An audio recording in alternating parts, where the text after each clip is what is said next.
Good evening, ladies and gentlemen, and welcome to Mark Life Field at Alex Rodriguez Park on the campus of the University of Miami in lovely Coral Gables, Florida. Midweek baseball action coming to you live on ACC Network Extra. The homestanding Miami Hurricanes and the visiting Eagles of FGCU. I'm Alex Schwartz, joined alongside Andrew Lane. The second matchup between these two squads this season. Miami won 15-2 in the first one. We'll take a look at how Dave Tollett has his lineup card for the second meeting. And right at the top of the lineup, it's a name you've got to keep in mind tonight, Andrew. It's Brian Ellis, the talented left fielder. This guy gets on base. He had 2 hits in their first meeting. He's had 14 games with 2+ hits, and each of the last 4 games he's got 2 hits. So this is a guy that you got to try to keep off base, but he's their fire starter. Ellis, a fourth-year redshirt sophomore from Oviedo who really gets things going for FGCU. He and the Eagles will be facing a Hurricane making his first start in the orange and green. It's a third-year sophomore from Chapel Hill, North Carolina, Jake Smith. This is a guy, he throws hard. Another fireballer out of the Canes bullpen. He needs to get ahead of hitters. He's got an 8-to-1 strikeout to walk ratio, but he just needs to stay ahead of guys. Smith has as good a stuff as anyone on the team, and will get an opportunity to prove that with his first starting nod of the season. The defense around Smith, pretty familiar for the Hurricanes in a midweek game with one notable change. As usual, Carlos Perez will do the catching midweek. The significant change at third base, Yohandy Morales is not starting tonight. Instead, it'll be Raymond Gill, the usual DH. Dominic Patelli at short, Anthony Villar second, Alex Terrell at first. And the outfield left to right, the same as usual. Jordan Lala, Christian Del Castillo, and Gabe Rivera. Our umpires this evening, Josh Miller has home plate, Gabriel Colon at first, Jeff Gosney at second, and Joel Parrish is at third. Again, this the second meeting between the two sides. Miami, a 15-2 victory back on March 17th. Andrew, FGC really looking to flip the script in a major way this time. Yeah, and they're coming off a big 8 games where they've, definitely scored some runs, and they've got a 6-game winning streak that they're looking to build off of. Miami, on the other side, looking to come off of a weekend which was less than stellar, we can say. Definitely something. This is a game where you can really reset. This is a midweek game. You've got Clemson coming up next weekend. This is a game you've got to get guys ready, get guys hitting, get pitchers throwing, and you've got to really reset the script and get ready for the weekend. Hurricanes in the home green tops and the white pants. FGCU, the visiting Blues, with the gray pants. And Brian Ellis will lead things off for FGCU, the exercise science major out of Haggerty High School in the Orlando area. A career .335 hitter. It's a guy who has raked since day one for the Eagles. Yeah, like I said, this guy hits. He's going to get on base. He's a perfect leadoff guy. He's going to work the count. He's going to work the pitcher, and he's going to find a way on base. Also has a career .481 OBP. And first pitch he sees from Jake Smith catches the outside corner for a called strike.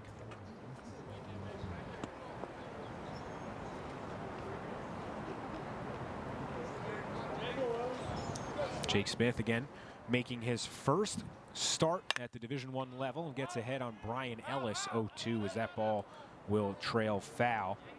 Smith spent a couple years at the junior college ranks, began his tenure at Chipola Junior College here in Florida, then went to the State College of Florida before transferring over to the U. Was a 21st round pick of the Philadelphia Phillies back in 2018 out of Chapel Hill High School in North Carolina. 0-2 to Ellis. Fouled away. And you could see him getting up on the radar gun early, 96 right there. I mean, this is what he needs to do. He needs to stay ahead and put guys away with 0-2 pitches. That was a good 0-2 pitch, upper fastball, and look for something away here. Smith into the windup. And a nice job by Ellis to keep the hands back and make contact on that one. Stay alive. 3 straight foul balls. Team's getting a little bit of an earlier start today than planned. Game was initially scheduled for 6 o'clock, was moved up to 4. 0-2 is laced into left center field, and Jordan Lala will range over and make the grab. A hard first out for Jake Smith. Wasn't the best pitch, but you got to take that as a win if you can keep him off the bases. Now we'll see another talented Eagle near the top of the lineup in Richie Garcia. This is one of the best players in the A-Sun. Garcia is a big-time talent, fifth-year senior out of Davie. Career .303 hitter with 23 home runs. You see the numbers this year, has been sensational at the plate. First offering from Smith. Fastball is fouled off. This is what you want to see from a guy in his first start. Going right after hitters, using what got him here and what makes him a top prospect. Smith has that power fastball. He's got a really strong slider as well, and a changeup that's coming along.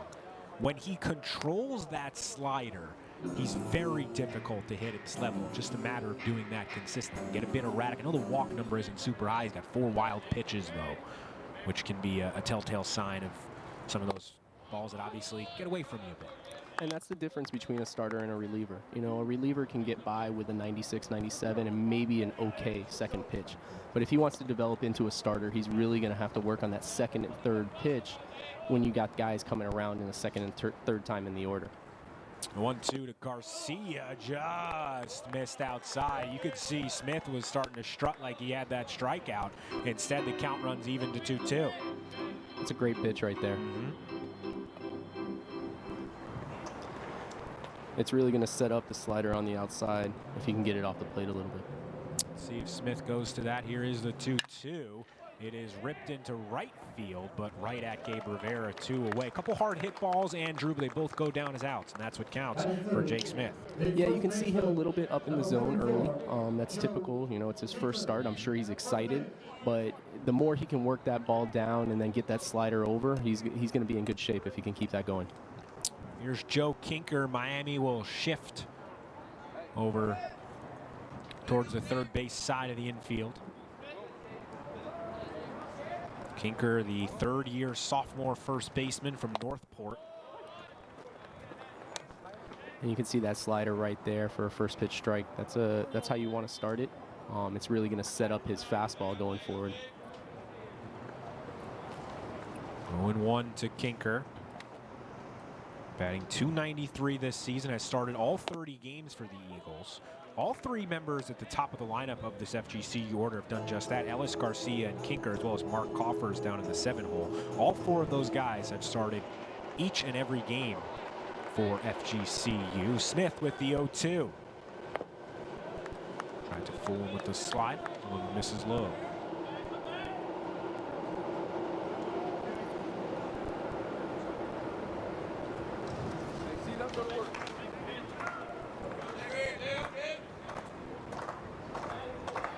One-two, well outside, even in a pair.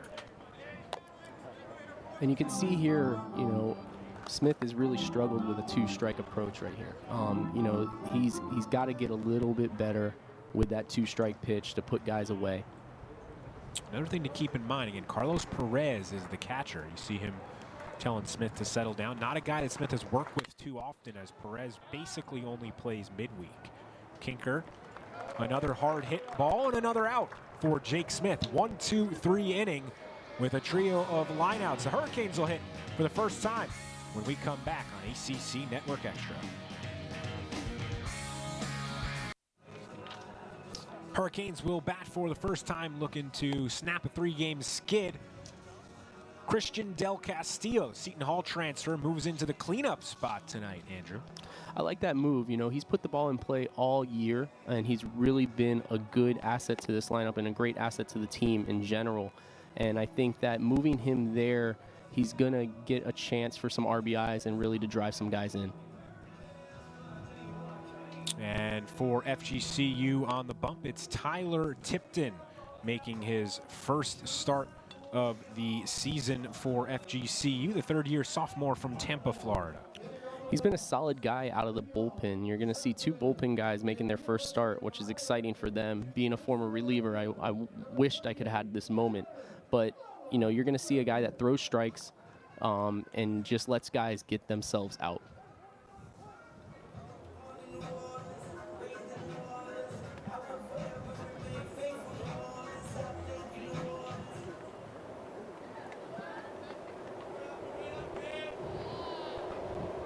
First batter is Jordan Lala, takes a first pitch strike.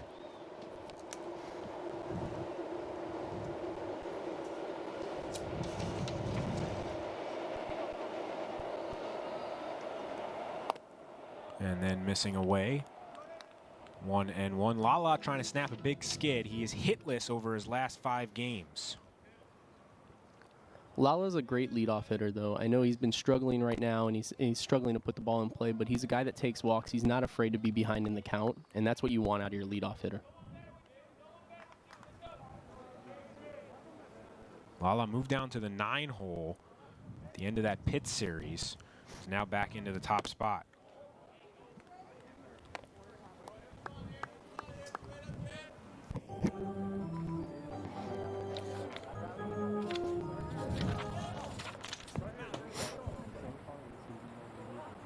Here's a 2-2. Just off the plate. I think Tipton thought he had a strikeout there and said the count runs full. You can see the zone. I mean, it's a pretty consistent zone early in the game, and it's not really giving the corners. Lala bounces it to the left side. Tough play, and Jordan Lala has an infield single to snap his skid. Go down as a base hit indeed. And that's what you want to see out of Lala, putting the ball in play and beating him out. You know, he's got to use his speed. He's got to find a way on base, and that's going to be the way you break out of a slump. And once he's on, Andrews is a guy that can really move. A big-time stolen base threat for the Hurricanes is Jordan Lala. And you let your 2-3-4 guy move you around too. You know, you've got Villar coming up now who puts the ball in play and has had a great season so far.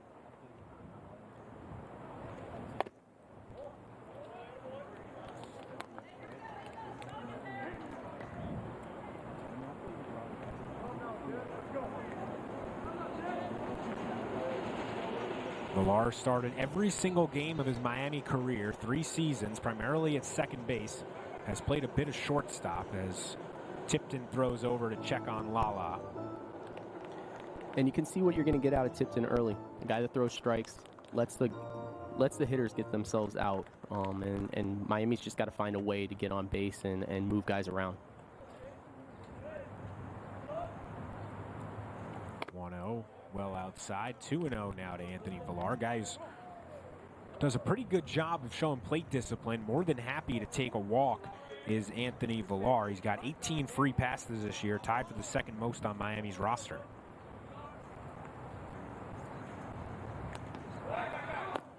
Another throw over. The best way to cure a weekend slump is to have an early breakout inning. And that's what Miami needs right now. Hurricanes were swept up at Pitt. They were in every game, but the Panthers managed to pull away and take all of them. And that's kind of been Miami's season. They're putting guys on base, but they haven't found a way to really have those breakout innings except for the game against FGCU early in the season. 2-0. Ground ball right side. Kinker can't field it. And instead of a potential double play, it'll be an E3, 2 men on base and nobody out for the Hurricanes.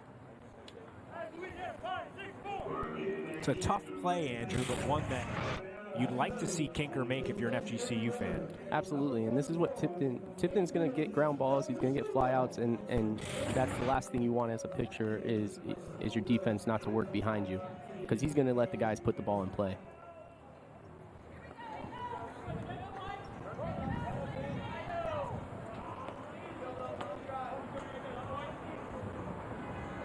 Adrian Del Castillo will bat now. He's been on a hot streak of late, playing some really good baseball for the Hurricanes.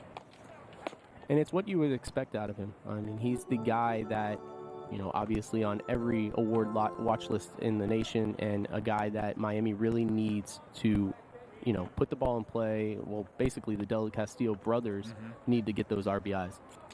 Dell, as he is known, batting .359 over his last 10 games.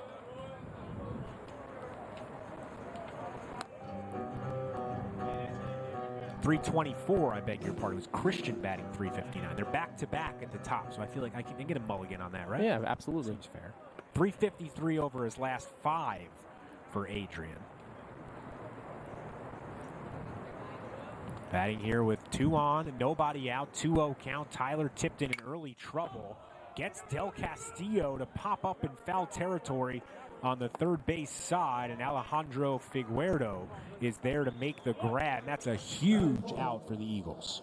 Yeah, absolutely. With Tipton, as a bullpen guy, the last thing you want is a big inning where you're throwing a lot of pitches. You're on a low pitch count. You're not used to going deep in games, and you can't be falling behind or having people get on base. So that's a big out for him right there.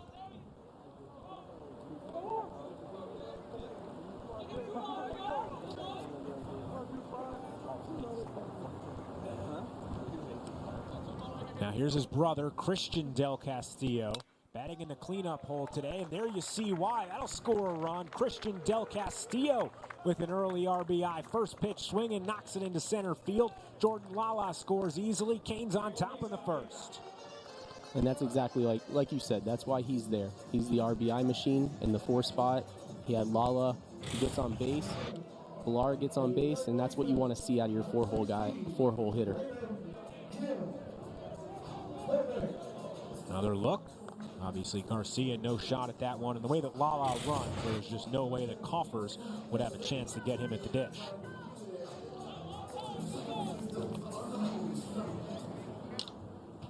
Now we'll see Raymond Gill, the Miami DH this evening. Who had a great weekend last weekend. Yep. Hit 3 home runs up at Pittsburgh, including 2 in 1 game. And that's part of the reason why he gets the nod at third today. It's a game he would normally not play because midweeks Carlos Perez starts at catcher, Adrian Del Castillo DHs, which then takes Gill out of the lineup. But instead today, Gino DiMare elects to take Yohandy Morales out and put Gill at the hot corner. Well, you need to go with the hot bat, especially getting ready for Clemson weekend next weekend. 1-1.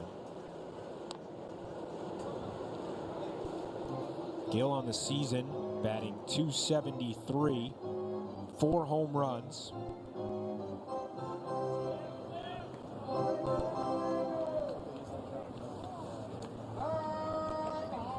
Only player on the team with more long balls is Morales. 1-1. Got underneath it a little bit, fouled it away.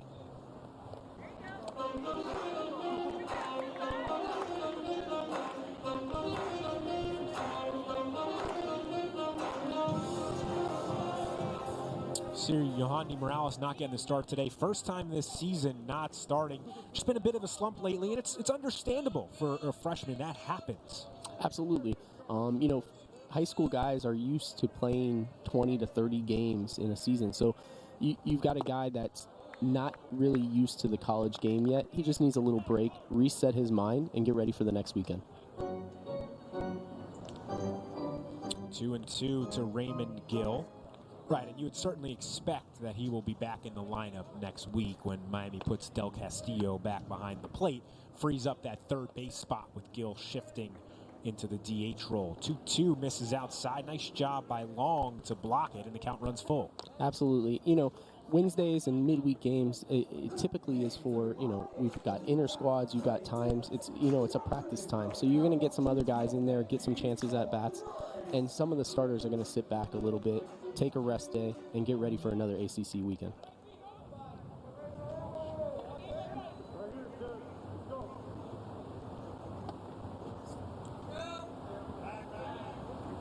Tipton checks on the runner at second base.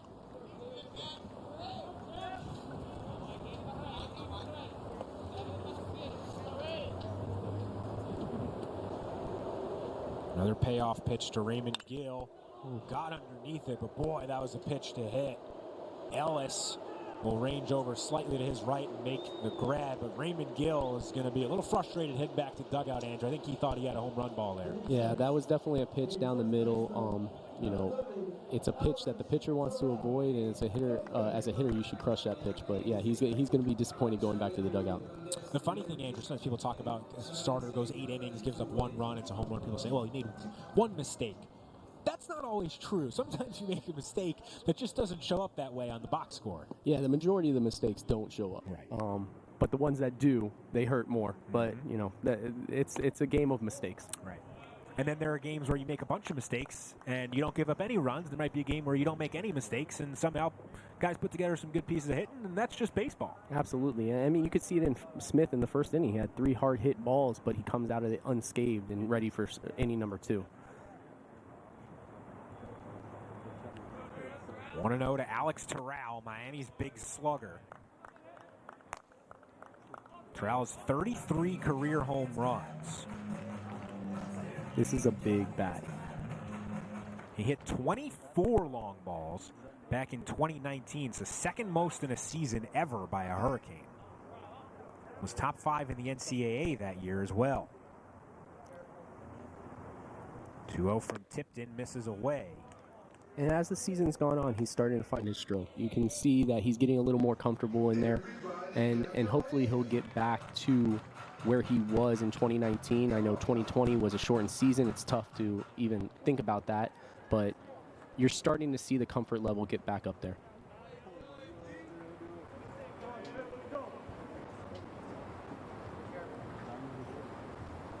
.30 is way off the plate. And it's a 4-pitch walk for Alex Terrell. It's his 19th of the season. And this is a killer for Tipton. That's exactly what you don't want to come in with, you know, your first inning, 24 pitches already. I'm sure his pitch count isn't very high. He's a reliever by trade. It's not the way you want to start the game. Yeah, first start of the season for Tyler Tipton. Does had a very good season so far, albeit in limited work. He's 3-0 with a 3.07 ERA in 14 2/3, and gets a generous first pitch swing from Gabe Rivera on a ball that I don't know he could have hit with a broomstick, and it's 0-1. That was probably the best slider that Tipton's thrown so far in this first inning. You could really see the bite on it, and you can see that Rivera wasn't expecting it.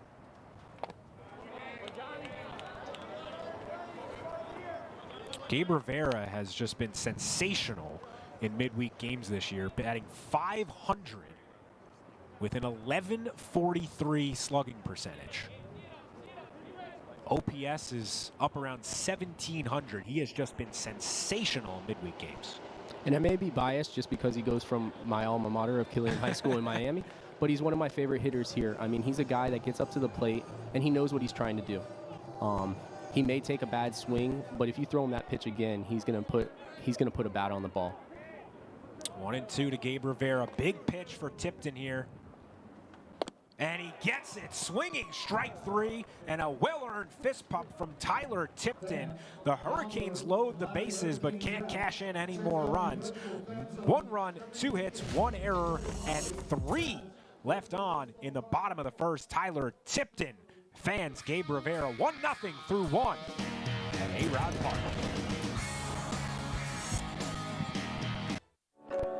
Miami Maniac having some fun here as we head into the second inning. Having a little more fun if Miami was able to knock in a few more runs with the bases loaded, but one's better than none. Absolutely, and they did their job. They made the guy throw pitches, they worked the count, and that's what you want to see out of a first inning in a midweek game with a reliever making his first start. Yeah, 27 pitches in the first for Tyler Tipton.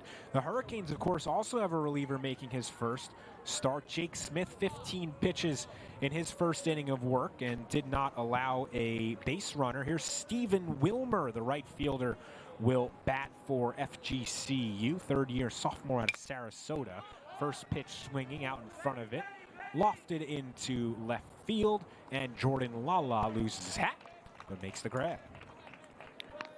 And that's big for Smith right there. You know, he's getting ahead of guys. That's what you want to see out of him. He's making the right pitches.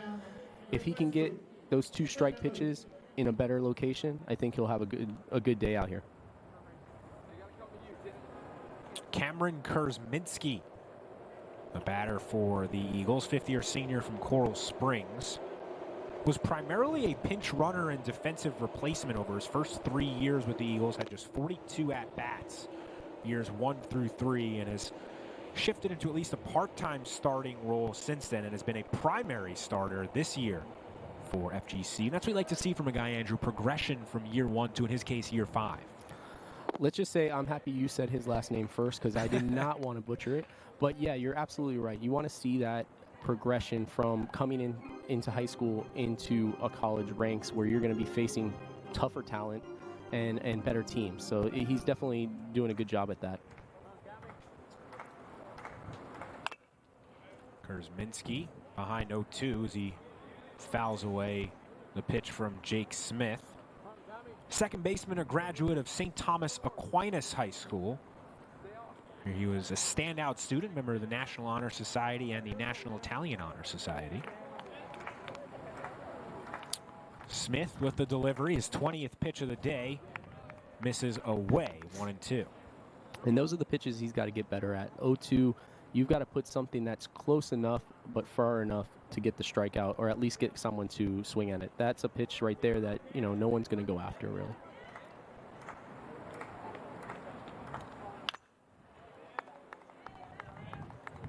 Make it 1-2 once again, another foul ball.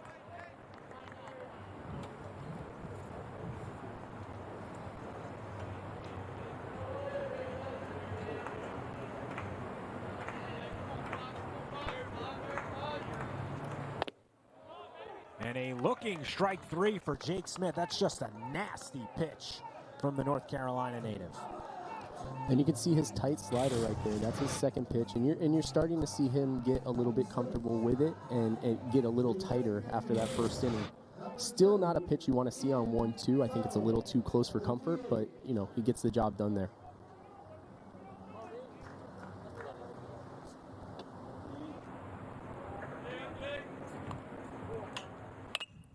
Foul ball on the first pitch to Ian Farrow, freshman out of Merritt Island, Florida. He was a huge get for FGCU. Top 300 recruit according to Perfect Game. Top 50 outfielder in the country.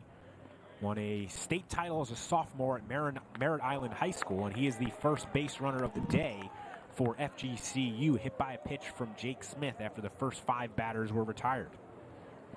And that's something you see from FGCU. I mean, they've got 47 hit by pitches this year. I mean, that's like John Jay ranks, if anyone remembers John Jay getting hit by about every pitch while he was here as a Hurricane. That is 47 is a pretty remarkable number. Just for comparison's sake, Miami at 37 in one fewer game, and 37 is not a small number by any stretch. No, not at all. Mark Coffers started all 30 games this year for FGCU. He will bat with a man on base. First time in this situation for the Eagles tonight. Fifth-year sophomore from Naples. Making his 189th start at FGCU is Coffers, member of the ASUN All-Freshman team back in 2017.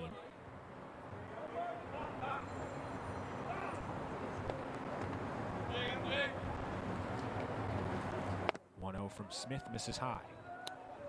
You want to see Smith reset here, you know, coming after a hit by pitch. This is a guy that throws hard.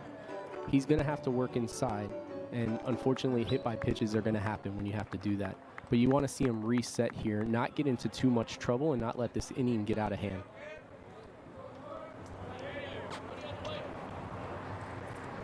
(2-0) in on the hands, fouled off. 2-1. Farrow, not too much of a base stealing threat over there at first. Terrell, of course, holding him on, but has just one attempt this season. It was successful. Miami defense is straight away other than that.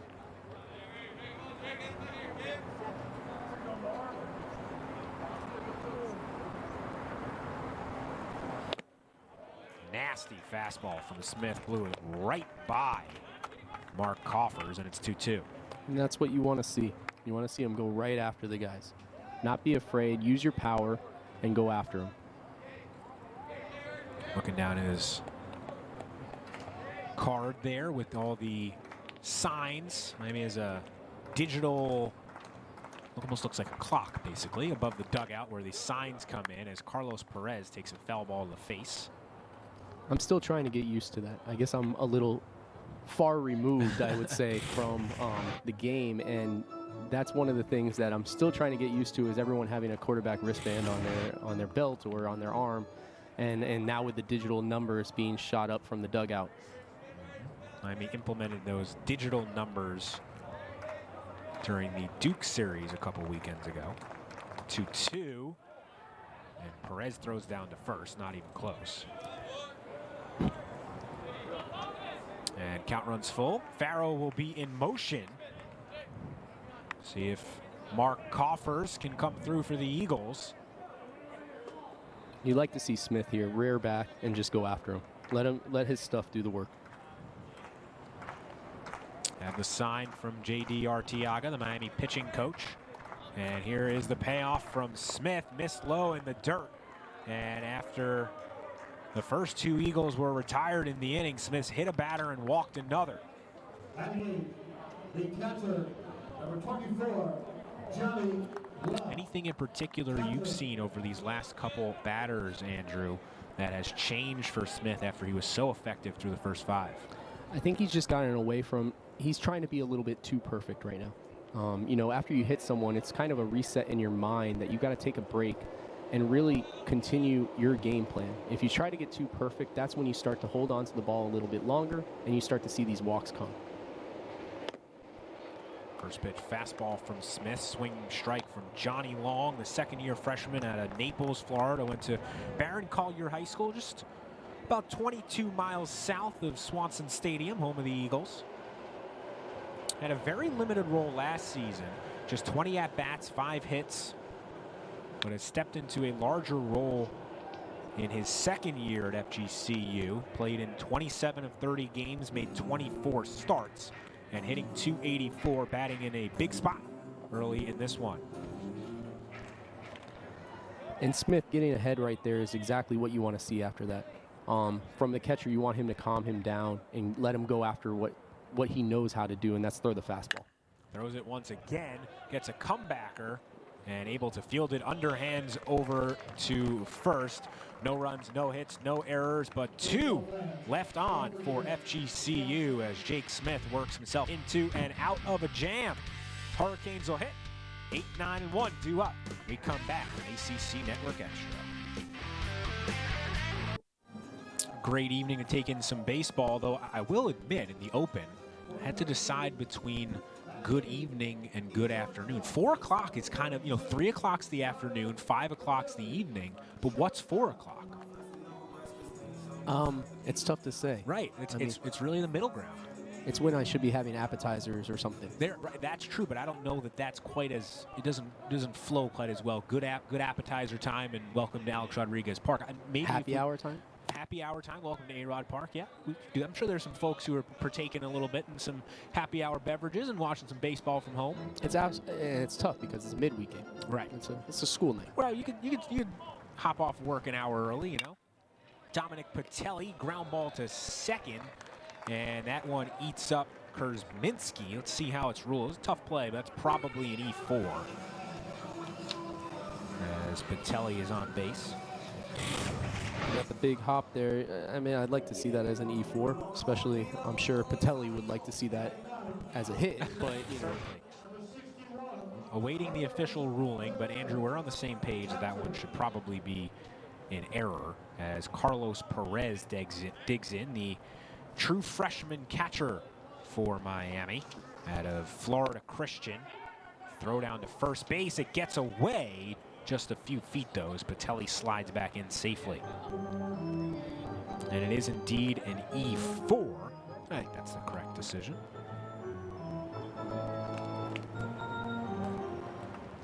Perez making his 9th appearance in the orange and green, his 5th start. Has started all but one of the midweek contests. And flies that one out to center field. Mark Coffers will come in on it and make the grab. More away. Top of the order, number 1 fielder, number 28. And Perez has done a good job all season behind the plate for the Hurricanes. He's done a good job filling in for Del Castillo on those midweek games, and he continues to do so, really setting himself up for the future. Here's Jordan Lala again, has snapped a 5-game hitless streak in the first inning, singled and came around to score. I'm sure that's a big weight off of his shoulders. Certainly. Lala takes a first pitch strike from Tipton. Tipton in his first season at FGCU was at South Florida State College last couple years. As a true sophomore a season ago, was 3-2 with a 2.97 ERA through a couple complete games, 36 1/3 innings of work.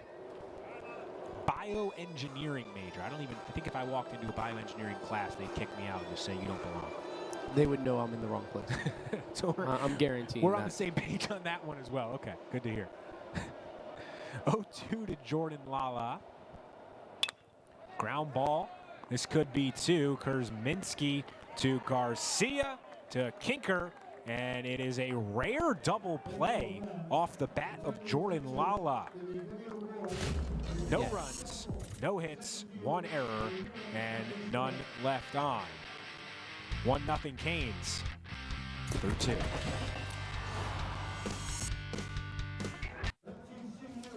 Welcome back to Alex Rodriguez Park at Mark Light Field. 1-0 Hurricanes as we head into the visiting half of the 3rd inning. Evening or afternoon, it's a beautiful day for baseball. I'll tell you that much. Smith misses way outside his first pitch of the 3rd inning to Alejandro Figueroa.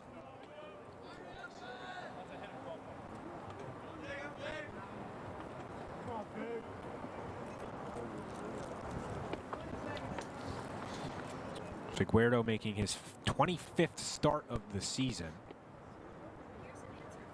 FGCU 3rd baseman, hitting .214.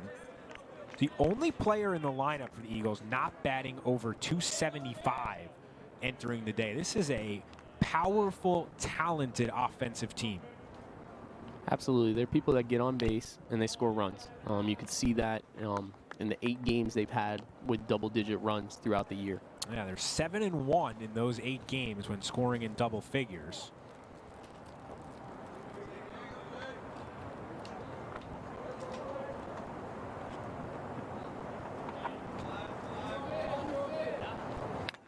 Two, 2-1, fouled away.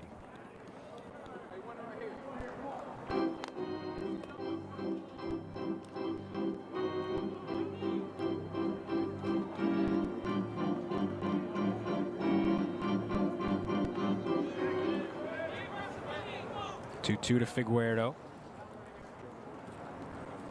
Sophomore out of Venezuela, one of 2 international players on FGCU's roster.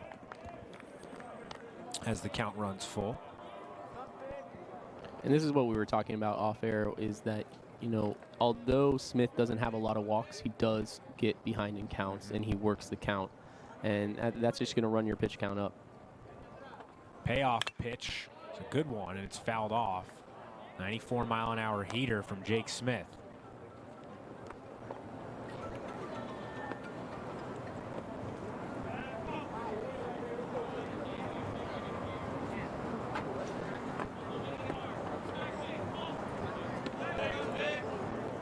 We'll do it again. 40 pitches into the evening for Jake Smith, and his 41st misses low, and Figueroa works a leadoff walk. First time today. The first 2 men in the inning have not been retired for the FGCU. And that's a pitch Smith definitely wanted. I think that might have been his best pitch all day. He kept that fastball low for the first time. Well, after retiring the first 5 men he faced, Andrew, 3 of the last 4 have reached against Jake Smith. Yeah, and he needs a reset here. I said it throughout the broadcast so far, and he just needs to come back to what he knows. And this is not the guy you want to do it against, obviously. But he needs to find a way to just to keep getting ahead in the count. Brian Ellis, indeed a tough task. Lined out to left in the first inning. Yeah, this is a guy that you want to come up with nobody on. Limit the damage. 1-0 is ripped to the right side, gets underneath the glove of Anthony Villar, and FGCU has two on with nobody out. And you can see that's what he does. He puts the ball in play. He puts the ball in play. He always puts good swings on the ball and gets on base. It's a dangerous inning in a hurry for Jake Smith. Again, the top and middle of this FGCU order can really put a hurting on a pitcher. Yeah, anytime you see a leadoff guy and a two-hole hitter with leading or second and third in RBIs, you know they put the ball in play and they're coming up with people on base. Garcia batting .357 on the season, slugging over .500, and he's batting .385 with runners in scoring position. You could see it in his face. He likes to get up there with guys on base. Garcia has started 212 of the 217 games FGCU has played since he stepped foot on campus. You think he knows his way around the clubhouse? He sure does. Probably better than anyone. He's going to show bunt here. A little surprised by that, Andrew? Yes and no. I mean, with a low-scoring game so far, I'm surprised with the first contest being a 15-2 game that they don't expect a lot of runs.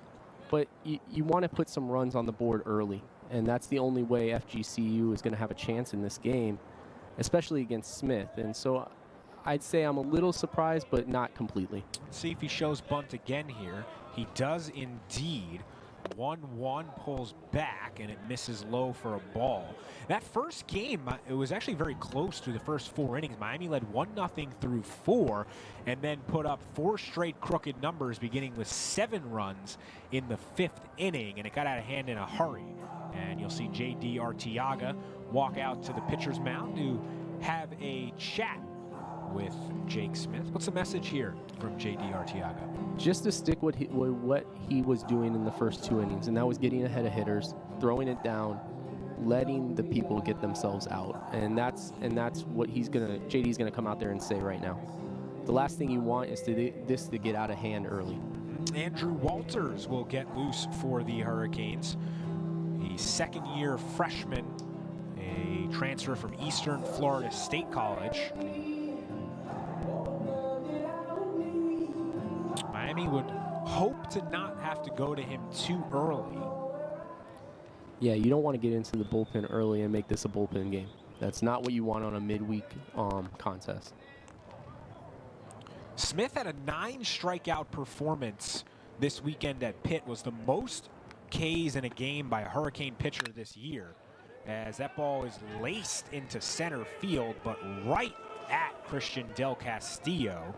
It'll move a runner over, but I think that Jake Smith will probably take that trade given the way that he had been struggling to find the zone. Absolutely. And, keeping the other guy at first base, keeping the double play in order, that's exactly what you hope for in that situation. Another tough task, though, in Joe Kinker, who will step in now. Kinker, the third-year freshman, making the 100th start of his college career, has exactly 100 hits. And that's what you want to see from Smith there. JD coming out, calm down, get back to what you've been doing, and he throws a strike, gets an out, and hopefully he can get out of this inning unscathed. Kinker's played in every game during his 3 years at FGCU, started all but one of them. His guy's got some pop. 19 career home runs, and he will not face Jake Smith.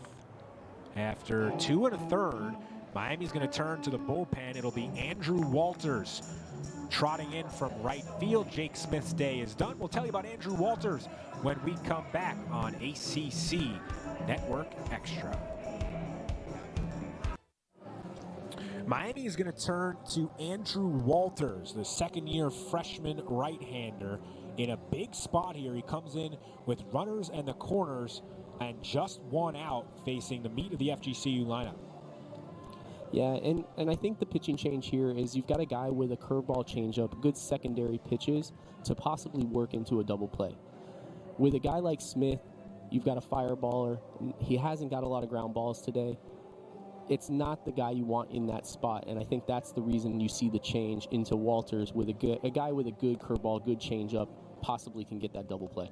Fastball is his best pitch, but he does have those other options that he can go to, as you mentioned, Andrew, in a good spot here for him to try to break those out.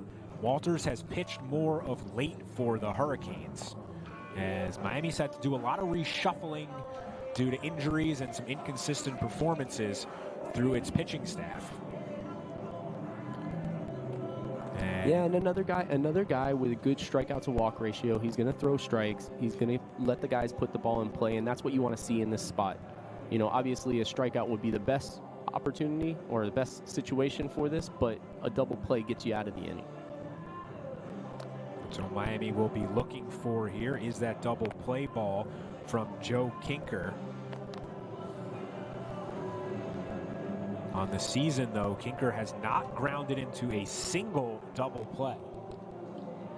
And now you can see both teams really playing for that low-scoring game. You see the pitching changes early from Miami. You see the possible bunt from FGCU. Both teams are playing for that low-scoring game right now. It's a big power hitter in Kinker. Was a unanimous member of the ASUN All-Freshman team back in 2019.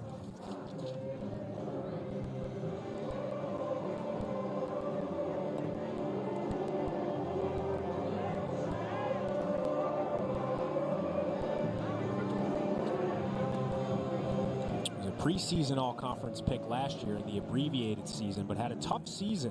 Did Kinker hit just 143 in the shortened 16-game season. And like you said, I mean, this is their home run guy. This is the guy they want up in this spot.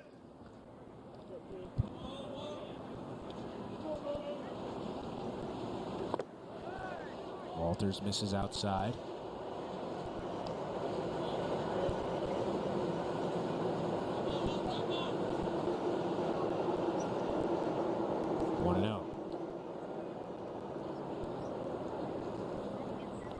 And that's what gets me with this quarterback wristband. That you just see the delay in game. And as a pitcher, a former pitcher that wants to work fast, it makes me cringe a little bit. The slowdown. 1-1.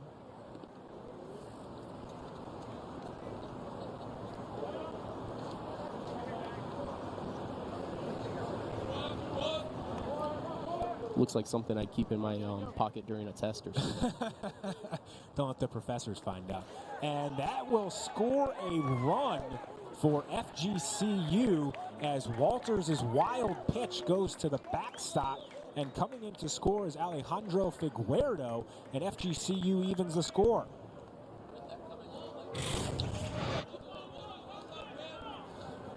And you can see the limited innings reflected there. You know, a guy coming into a big spot right there and just, you know, holds onto the ball a little bit too long and gets himself into trouble. Fourth wild pitch of the season for Andrew Walters comes at a very inopportune time. Still a man in scoring position for the Eagles as Brian Ellis moved up to second. And you've got Kinker ahead in the count, which you never want. 2-1 from Walters. Lifted foul. It's even at a pair.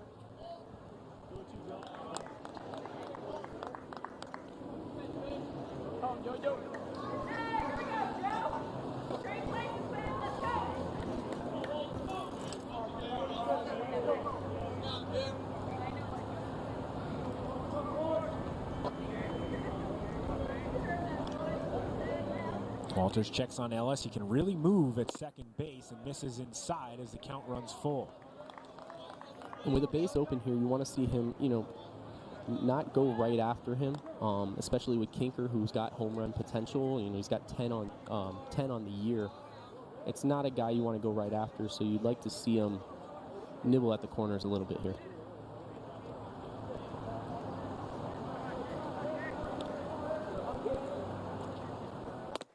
make it a walk. Andrew Walters struggles to find the strike zone after coming in from the bullpen. A wild pitch scores a run, and now a walk puts another Eagle on base. And there's 2 men on for the cleanup hitter, Stephen Wilmer. Although not the pitch you want to see, it still does set up the double play ball, and hopefully they can get out of this inning.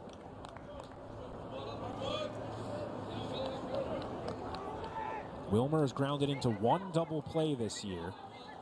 He flew out to left to lead off the second.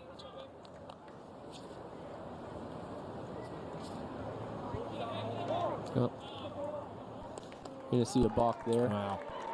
Walters is really having a tough go of it early. He's only thrown 6 pitches, but it's a walk, a wild pitch, a balk, and FGCU has 2 men in scoring position with 1 out.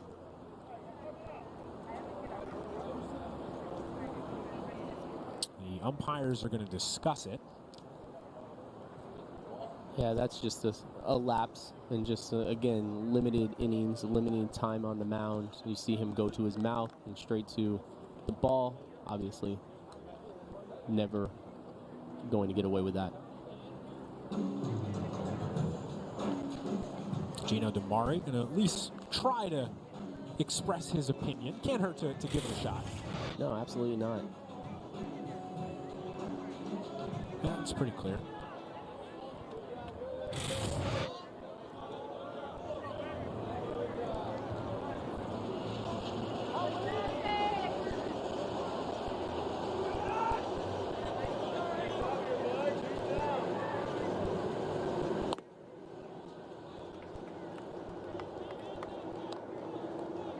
One to Wilmer.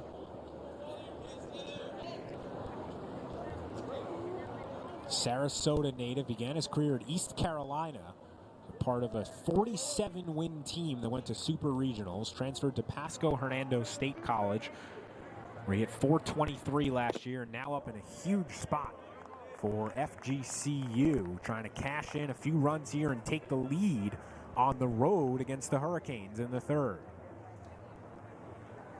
And he's from a hotbed of baseball up there in Riverview, Sarasota Riverview High School. They play good baseball up there. It's definitely one of the hotbeds.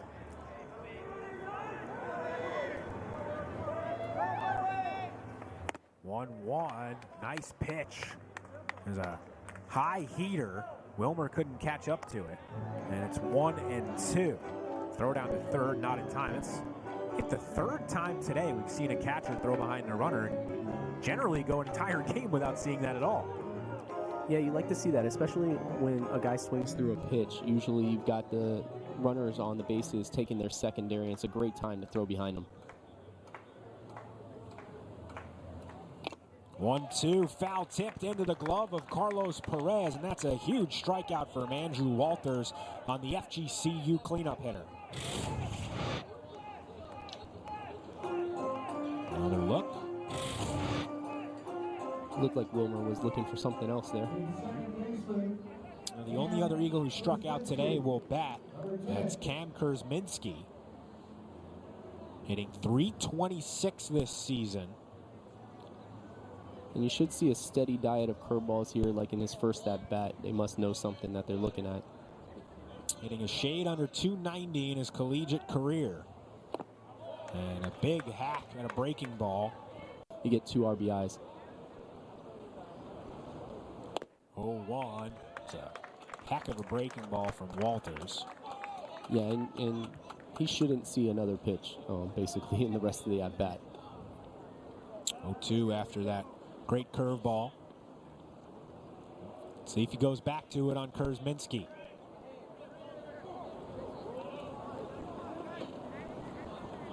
Delivery on the 0-2, swing and a miss, strike 3. Andrew Walters able to limit the damage. FGCU does tie the game though. 1 run on 1 hit, no errors, and 2 left on. Headed to the home half of the 3rd at A-Rod Park.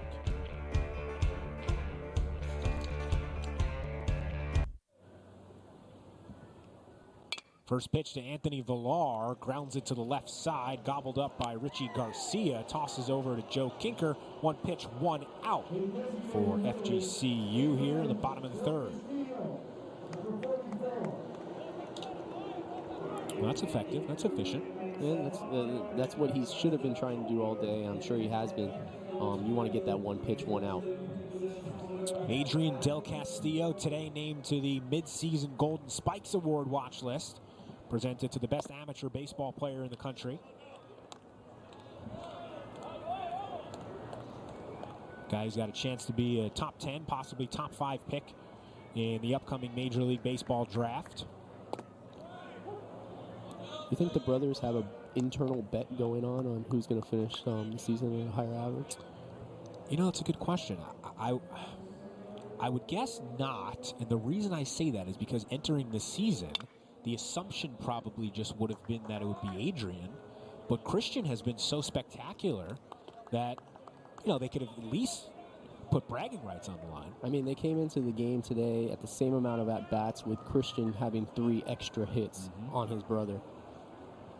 They are 1 and 2 in the Miami stat card in batting average. Christian at .349 entering the day. He has added another single to his total. Adrian at .321 on the season. 2-2. Ground ball left side. And that's an easy play for Figueroa. And there's 2 away. And if you're Miami here, that's not what you want to see. It seems like Tipton's getting into the groove, letting people get themselves out, getting ahead of hitters. And that's his game plan going in to stay deep in the game.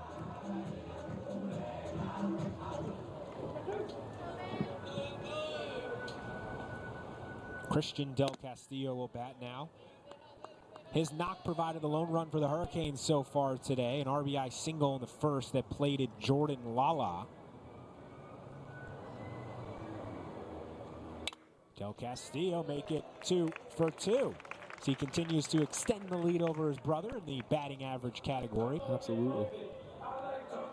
Nearly a .360 clip for Christian Del Castillo, who's just been dazzling this season. And Miami made some history this year, by the way. Adrian and Christian became the first pair of brothers in ACC history to be named ACC Player of the Week in the same season. Interesting.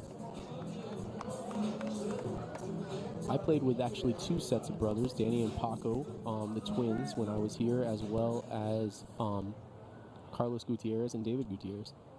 Neither of them, obviously, were ACC Player of the Week. or maybe one and not the other. Exactly. Fly ball left field. Raymond Gill sent a good charge into it, but not quite enough. Mark Coffers is there, about 7 or 8 feet shy of a long fly for Raymond Gill. No runs, 1 hit, no errors, and 1 left on. 1-1 through 3 at A-Rod Park.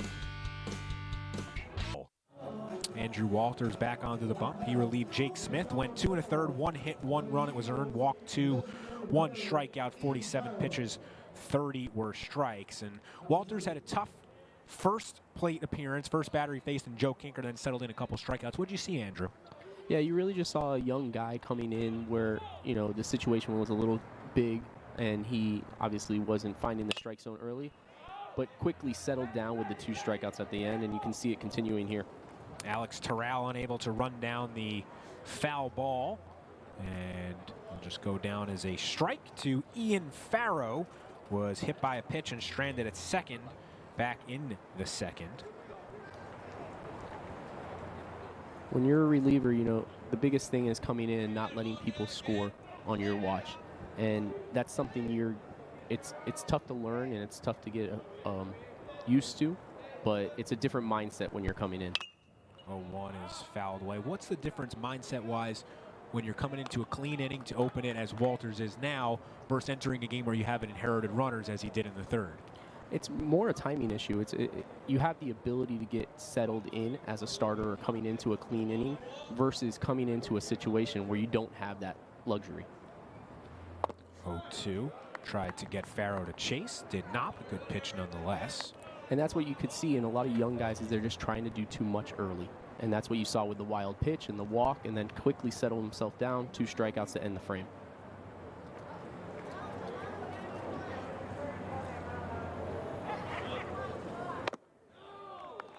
Walters misses high. He's gone low with a fastball, high with a fastball, trying to get Farrow to chase on either. He did not, and it's even at a pair.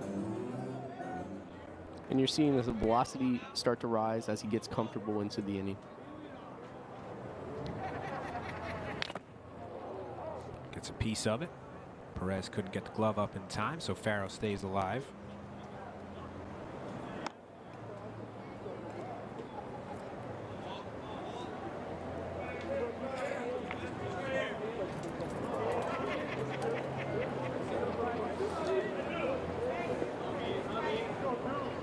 This is the 8th appearance of the season for Andrew Walters, and he has now recorded 3 consecutive strikeouts. Wilmer, Kurzminski, and now Farah. And you can see one of his secondary pitchers there with a curveball, tight curveball. Not exactly the spot he wants, but gets the job done.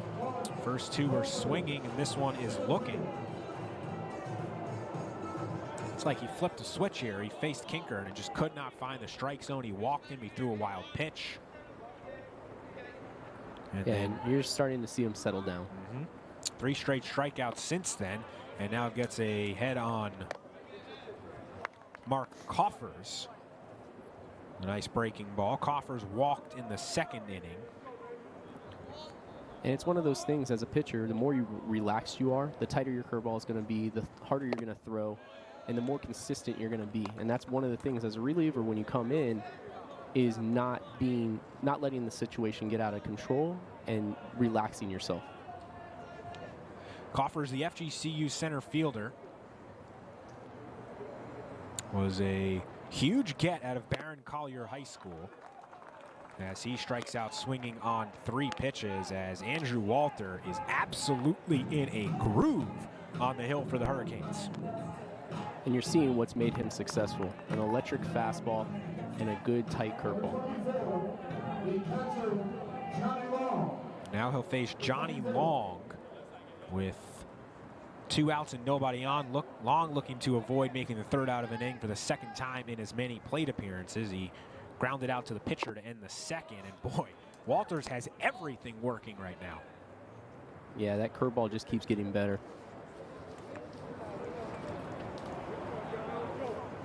Walters from a Miami family.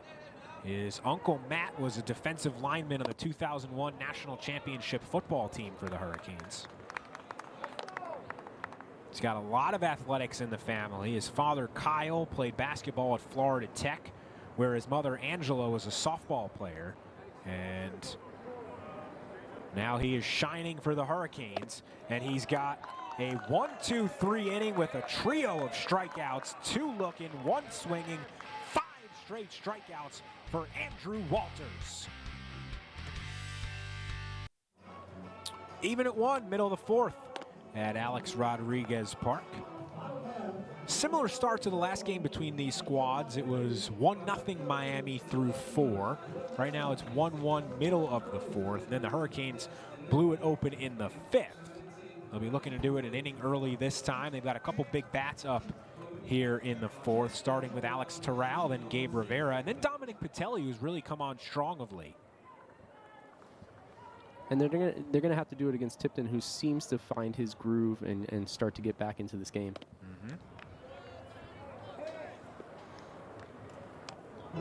Alex Terral, 9 of 19 this season as a leadoff hitter, .474 average.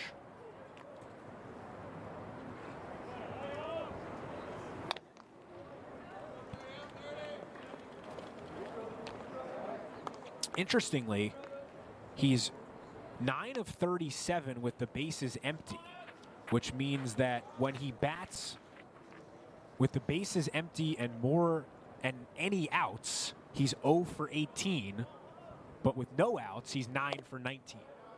I have no idea why that would be, and I couldn't even begin to speculate. It's all mindset. 9 of 37 with the bases empty, and all 9 of those hits are as a leadoff man. Make it 10. Alex Terral smashes one over the right field fence. It's 2-1 Hurricanes. That was gone the second it left his stick. And that's exactly what you want to see from him. His bat speed was great there. High fastball, was able to get around on it and just put it into right field. The 35th career home run for Alex Terrell, 34th, I beg your pardon, and the 5th this season. And it all comes back to kind of what you were saying with Walters is, there's something different about coming in a big spot, especially when you're struggling, as Terrell was doing early in the season, versus coming in with nobody on, the pressure's not on, and you can really sit back and let your bat do the talking. Apparently so. It seems to be working for Terrell. His long ball puts Miami in front. Gabe Rivera hit a grand slam the last time these two teams met. And Tipton's been giving Rivera a steady diet of curveballs, as most pitchers do, and hopefully he can adjust it here. Rivera, a big swinger, career slugging percentage over 500. He's got 14 home runs. Miami Killian graduate. He's a 9A player of the year. It's the biggest classification in the state. Some good baseball players come out of there.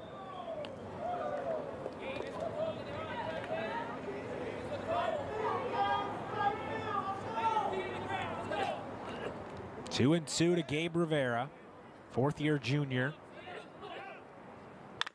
Ground ball to the left side. Figueroa cuts off Garcia and makes the play to get the Miami right fielder. Shortstop, Dominic Patelli. Here's Dominic Patelli. It's a guy who's been hitting the ball pretty well recently.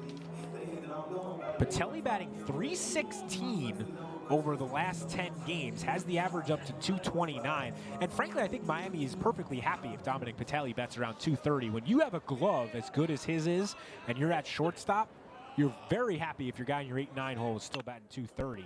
And if he can keep swinging the bat the way he has, again, .316 over the last 10, it's just the cherry on top. Absolutely. I mean, he's readily known for his defense, but anytime he can just add some hits, some RBIs, just some on base percentage, that's a win for the Hurricanes.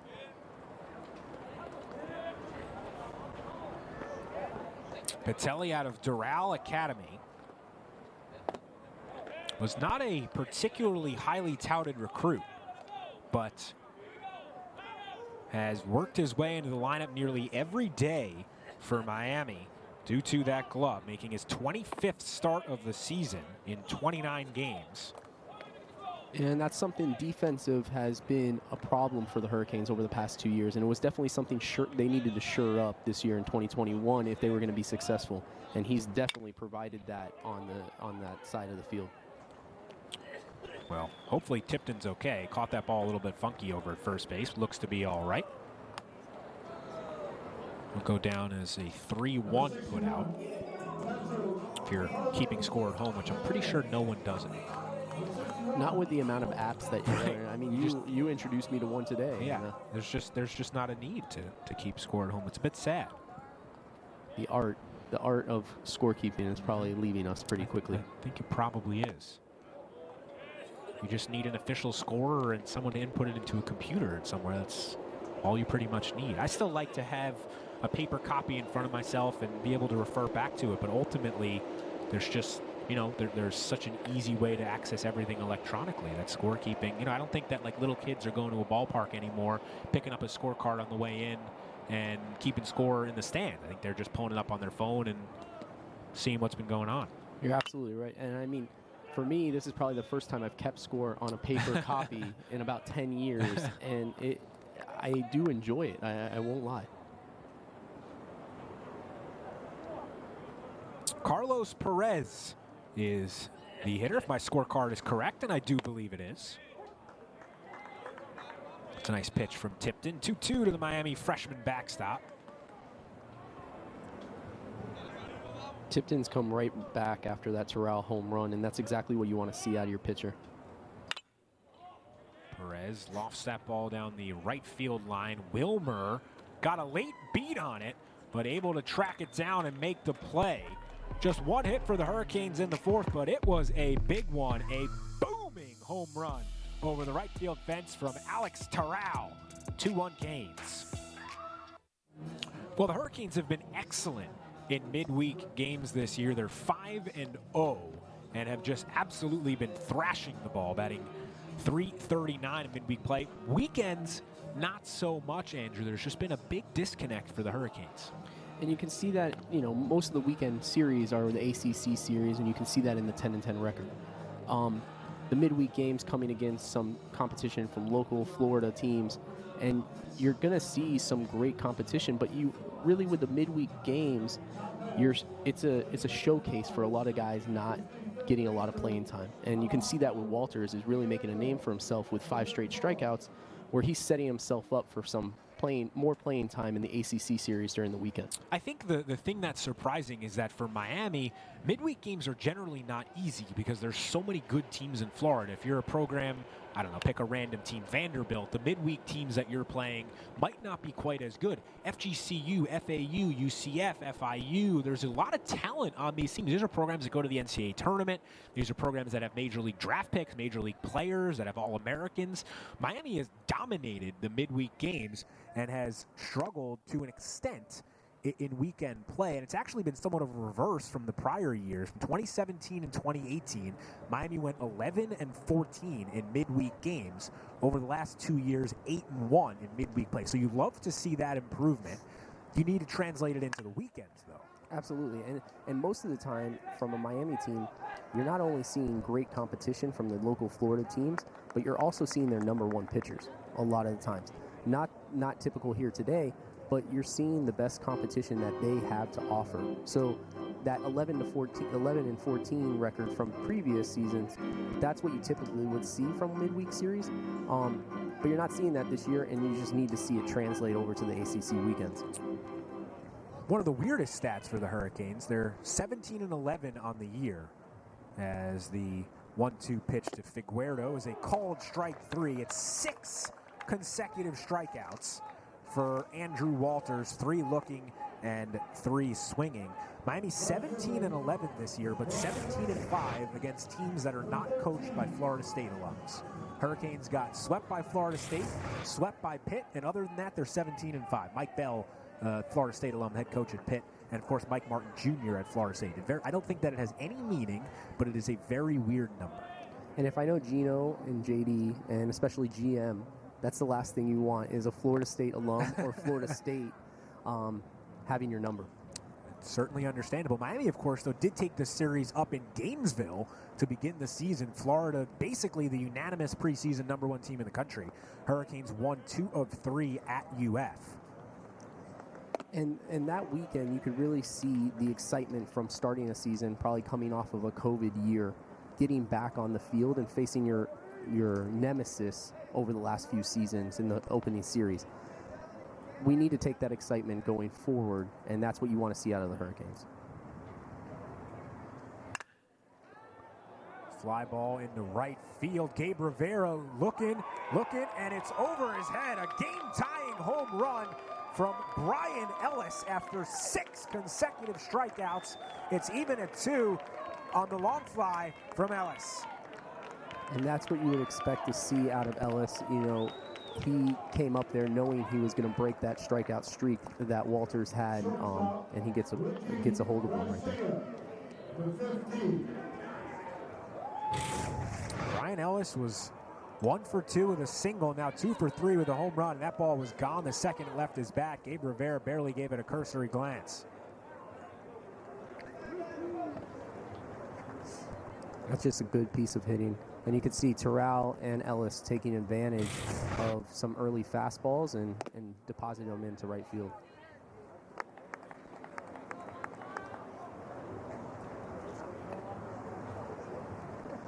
And now if you're Walters, you just got to get back into the zone. You got to get right back on the hill, go back with what was working, take it, and limit the damage. Fly ball left field, just underneath it was Richie Garcia. Jordan Lala drifts in and makes the grab for the second out. I was talking about Florida and Florida State, by the way. The Seminoles last night had a chance to sweep the season series from both Miami and Florida. The Gators, though, walked it off in the 10th inning for a 3-2 win. Unlike most years where those teams play 3 midweek games, they only have 2 this year in the slightly condensed season. and thus Florida State will have to settle for a sweep of Miami and a split with Florida. But they had a chance to do something pretty special, and the Gators denied them that. So no team between the three can claim to be the full state champion this year. But I think if you're Mike Martin Jr., you're definitely excited that you took the sweep from Miami as well as split with Florida. I guess they have the closest case of any. Absolutely. And being the only unranked previously while they were playing each other of the three, I think that's a big win for them. Yep. So much good baseball in this state. With weather like this, it's hard not to have that.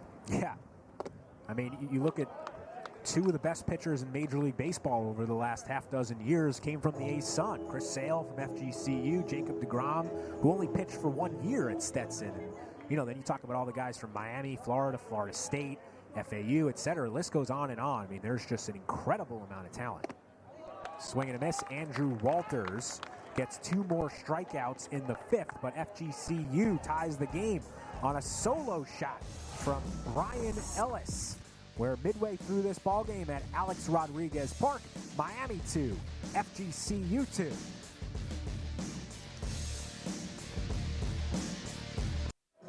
Headed into the home half of the 5th inning, Miami will have its leadoff man Jordan Lala up, and Hurricanes will again be facing Tyler Tipton. And Andrew, he has been superb for FGCU. Had a little bit of a struggle to open the game, gave up the home run to Terrell in the 4th, and other than that, it's been a splendid start from Tipton. Yeah, I think you just saw him trying to do too much in that first inning and then really settle into what's got him here, and that's just letting themselves get themselves out, letting the hitters get themselves out. And you're starting to see that now as you see Lala lay down a bunt. And he will beat that out, and then he will charge on down to second base with Lala's speed. It becomes a base hit E2, and the Hurricanes have a runner in scoring position to open the 5th. And you're seeing Lala get 2 hits today so far and really just rely on his speed with the infield single earlier and then now with the bunt single. It's an excellent bunt. I mean, with his speed, there's not even a chance at first base there. That's a ball you'd like to see Johnny Long just hold on to, because you're not going to get him out. The only thing that can happen is exactly what did. A ball gets away, and Lala gets an extra 90 feet for free. Absolutely. And when you have a guy that's in a pitching groove, as Tipton is right now, that's exactly what you want to do. You want to get him out of that groove, and it couldn't have been a better bunt, like you said. Anthony Villar will bat. He's 0 for 2. Reached on an error, another throwing error, and trotting in down to third is Jordan Lala. So he hit the ball about, I don't know, we'll say 17 feet, give or take, maybe a little less, 12 feet, and he has already moved 270. And that's what you want out of a guy like Lala, a leadoff hitter. Let them make the mistakes and put you in scoring position so that Villar, Del Castillo brothers can get you into the home plate. 4 errors already for FGCU, and there's nobody out in the 5th inning. They've just gifted 2 bases to Jordan Lala after his bunt. And now Anthony Villar with a chance to drive him in. 0-1 misses outside. And as Tipton gets higher into the pitch count, 66 pitches, I don't think there's a game that he's pitched this year that he's gone that many. You're going to start to see mistakes like this happen. 1-1, fly ball, left field. This could score Jordan Lala. With his speed coming on is Ellis, and Lala will not run. Gino DeMari understandably holds him with nobody out, and that is rare for Anthony Villar. He was 5 of 6 on the season, plating a run with a runner on third and fewer than 2 outs. Does not get the job done there. Villar is someone that handles the bat really well, and that's surprising to see right there because that does nothing right there. Hitting the ball to left field doesn't allow Lala to score, especially someone with Lala's speed. Well, here's Adrian Del Castillo. He is 8 for 12 in such opportunities this year. Del is 0 for 2 today.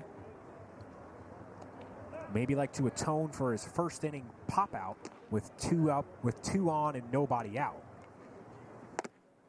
For the Hurricanes, this is exactly who you want up in this situation.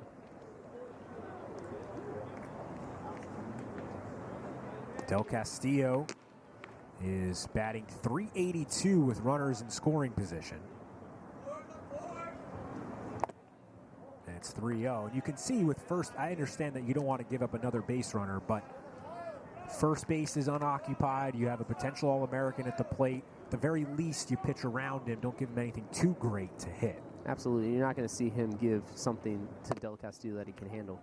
Surprising to go with a fastball there, but I don't think Del Castillo is going to see that again. See if Tipton goes back to the off-speed here. 3-1 to the third-year sophomore for the Hurricanes. Way outside, and Del Castillo has a 5-pitch walk. He's on base for the first time today. Does set up the double play with Christian Del Castillo hitting. He's grounded into one double play this season. He's actually the best on the Miami roster at scoring guys from third with fewer than 2 outs. He's not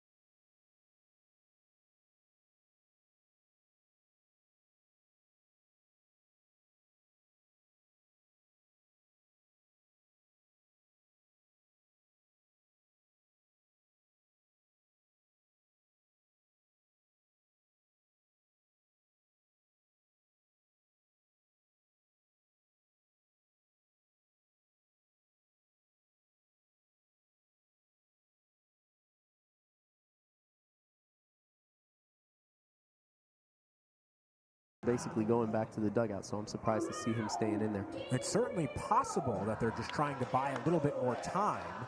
Especially with Del Castillo having 2 hits on the day, you would think that they would bring someone else in there. As 2 of Miami's 5 hits does Christian Del Castillo, the graduate transfer from Seton Hall University.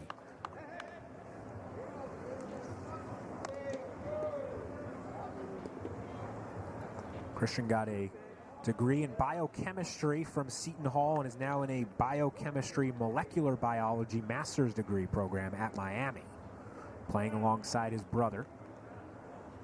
1-0 outside.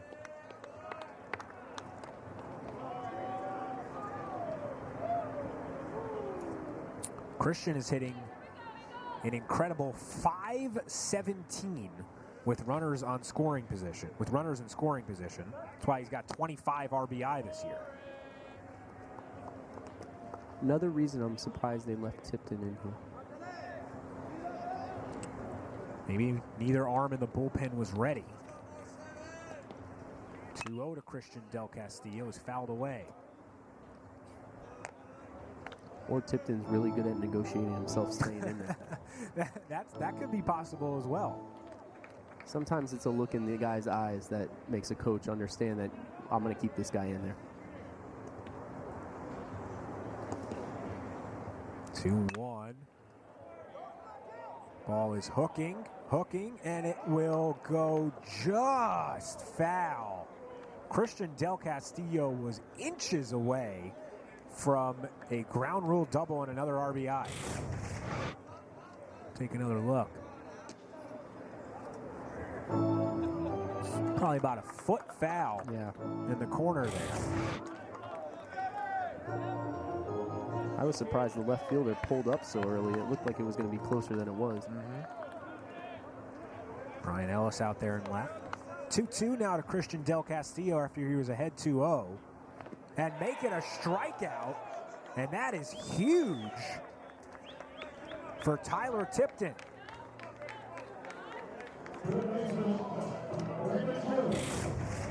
Another look here. Fooled him with the breaking ball. You can't have a bigger out than that one right there, especially in a 2-2 game. Your best RBI guy on for the Hurricanes. For Tipton to come there with probably his best curveball of the day is a great spot.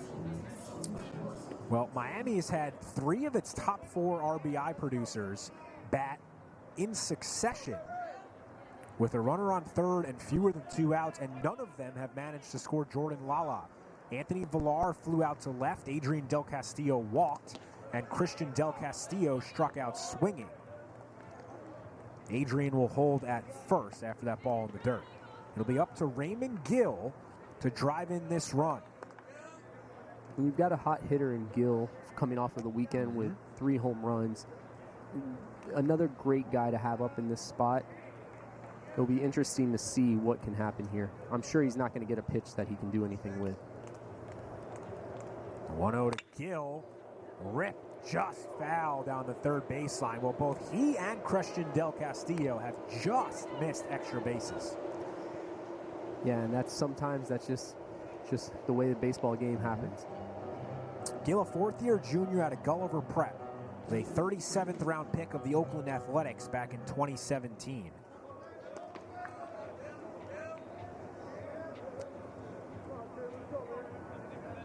Got 23 home runs in his career.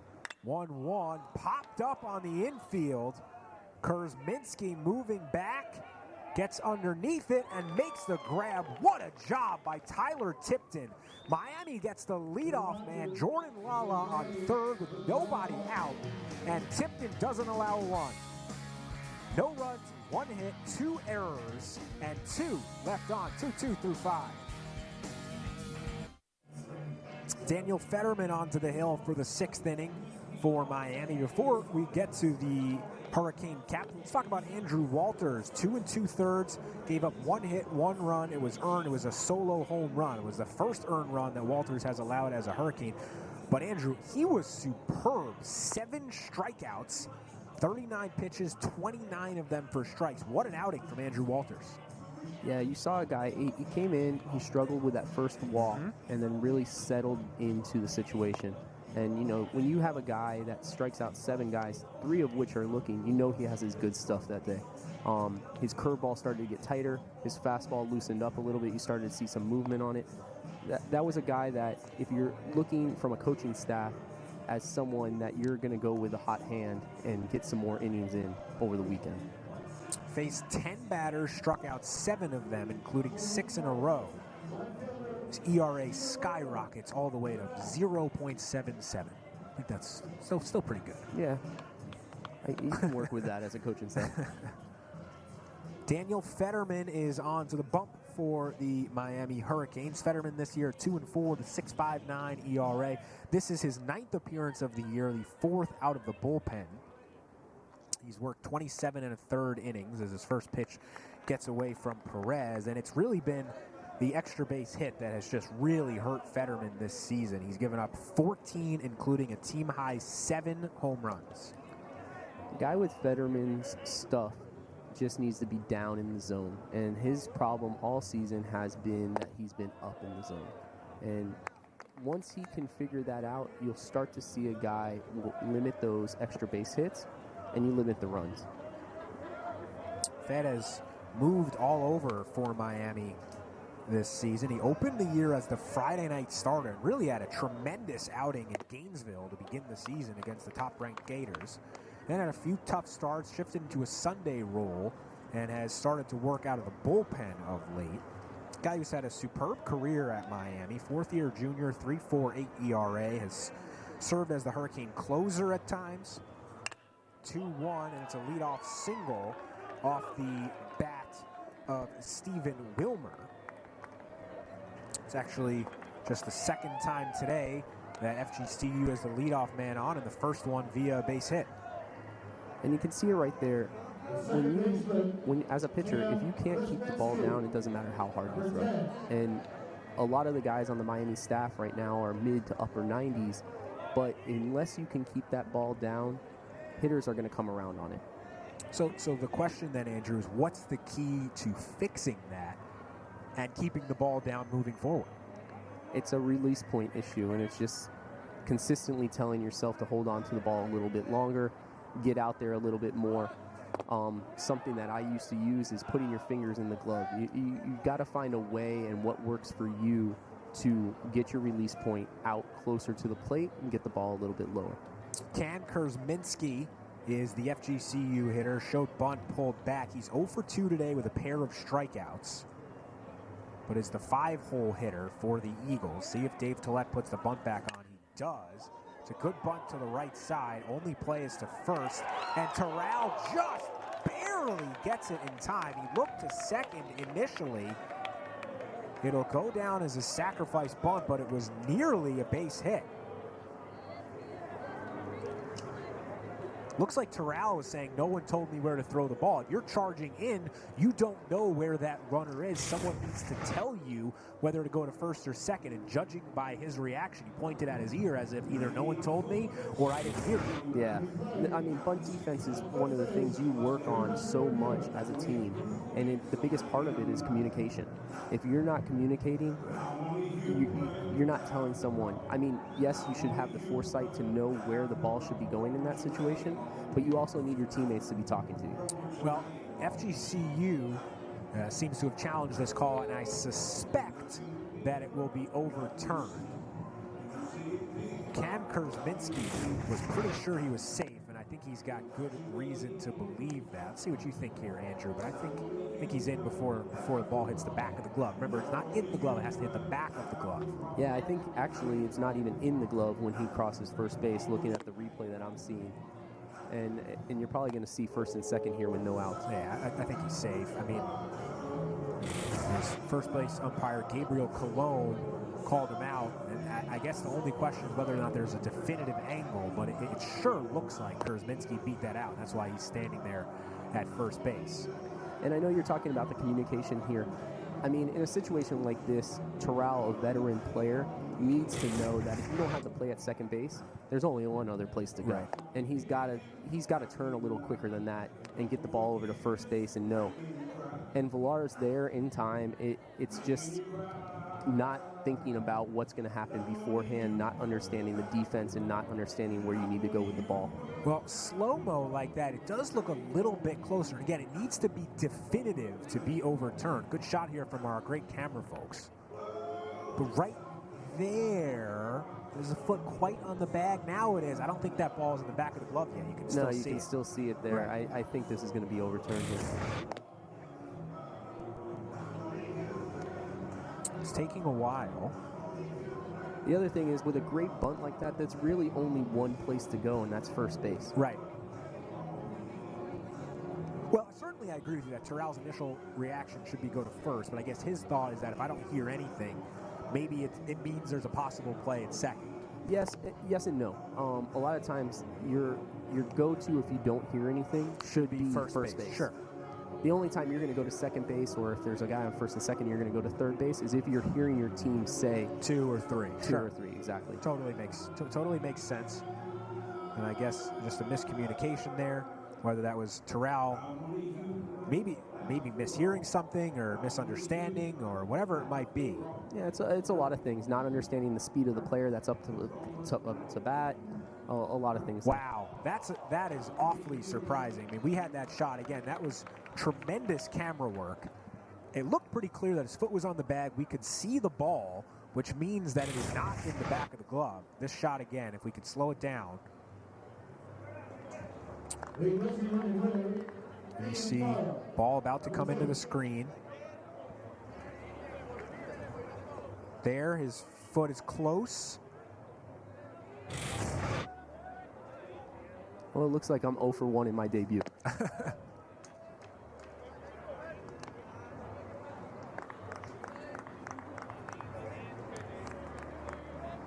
Runner on second with 1 out for Ian Farrow. And that's what you want to see from Fetterman right there. Staying down at the knees, good movement on his fastball. That's what's going to make him successful, and that's when he has his successful outings, is he's keeping that ball down, avoiding the extra base hits. Well, maybe a bit of a break there for the Hurricanes, but they'll certainly take it. 0-2 from Farrow. That'll get down in the gap. That could score a run. Gabe Rivera coming on, and Stephen Wilmer will hold at third. There's runners on the corners with 1 out for FGCU. That was a good pitch there, a good piece of hitting. Really just stuck the bat out and flicked it over the second baseman's head. Take another look here. of a late break on that from Stephen Wilmer. That's why he didn't score. If he read that off the bat, at the very least, it's a play at the plate. Absolutely. Well, Miami will look to turn 2 here on Mark Coffers. It's grounded into just one double play this season. Coffers is 0 for 1 today, walked in the second, struck out swinging in the fourth. And if you're Fetterman here, you just got to put that out of your head and keep working down like he is. If you can keep working down, he's able to get the double play and get out of this inning. Coffers making the 194th appearance and 189th start of his career. A 53 extra base hits, gets underneath that ball, but it will luckily head foul. It's a guy who had SEC recruiting interest coming out of Barron Collier High School, but elected to stay close to home from Naples. Turned down overtures from Ole Miss, Mississippi State, South Carolina, Vanderbilt, and elected to play for FGCU, an ASUN powerhouse. Batting in a huge spot for Dave Toulette's ball club as Fetterman misses way outside. That's a nice job by Carlos Perez to get in front of that ball. Absolutely. I mean, that's what you want out of your catcher, someone that's going to move quickly back there, get behind it, and really take advantage of the situation. Coffers, a veteran, experienced guy, started every game this year and last year as well as in 2018. 2-1 from Fetterman is ripped to third base. Great play by Raymond Gill. Throws across the diamond. Double play. What a play by Raymond Gill. And Miami turns 2 to get out of the inning. Well, that's one way to get the job done if you're Daniel Fetterman. Sharp line drive to the hot corner. Gill gloves it. Chases a runner back. Throws to first and gets Ian Farrow. No runs, 2 hits, no errors, and 1 left on for the Eagles in the top of the 6th. Ian Farrow caught off the bag at first base, double play to end the top half of the 6th inning. Yeah, and you talk about Terrell not understanding the situation, not going to first base earlier on in the inning, but then you see Gill there understanding the situation, understanding that Farrow's going to try to get a big jump on that ball and come way off the bag to try to score a run there. Great job by Gill understanding the situation, understanding what the hitters and the runners are trying to do. Alex Terrell will bat now. Hit a home run to right field in the 4th inning. Right, and again, if the question is why is he so far off the bag, that was the answer. He's trying to go first to third, or maybe even all the way home, given where that ball would have been headed into the corner, and you can't do that if you don't get it that initial jump. In this particular case, Raymond Gill catches the ball, and it's an inning double play instead. Absolutely. I mean, it's a bad read on Farrow's part. He's got the play in front of him, but you got to understand what he's trying to do, like you said, is try to get first to third or even score on that play. An unfortunate break for FGCU, 1 of 2 in that inning. It looked like there was a play where Cam Kurzminski beat out a ball at first base, was ruled out even upon replay as Alex Terrell grounds out to begin the home half of the 6th.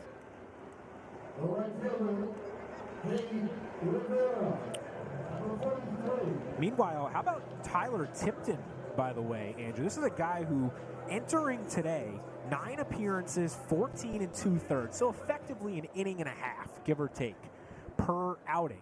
He is working into the 6th inning on the road against the Miami Hurricanes. His defense has made 4 errors, and he's only allowed 2 runs. Yeah, and he's a great negotiator. He talked himself back into that last inning, and really showed the coach to be a smart man to keep him in and get out of that inning. You know, he's had 2 rough innings, but other than that, he's just let the hitters get themselves out, and that's exactly what you want from as a coach on a midweek game, is you want to save your bullpen as much as you can. Nice job by Figueroa to scoop up that big bounce and retire Gabe Rivera 5-3. There's 2 away for Dominic Patelli.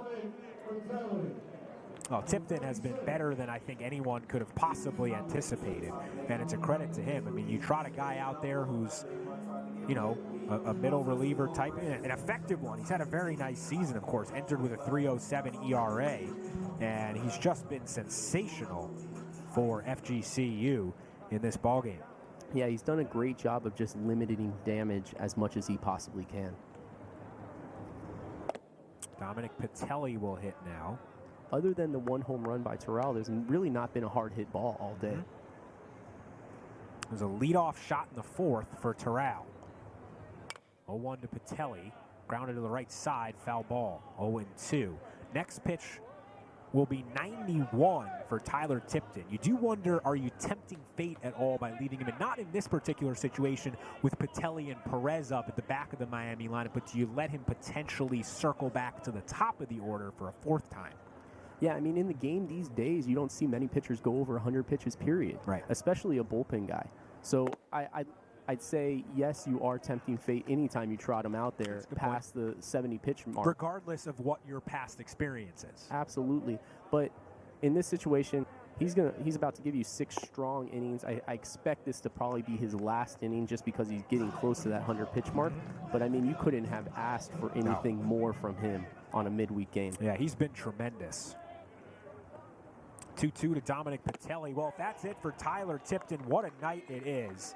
1-2-3 go the Hurricanes. In the bottom of the 6th, a strikeout from Dominic Patelli ends it. And a tip of the cap to Tyler Tipton. What a day at the light.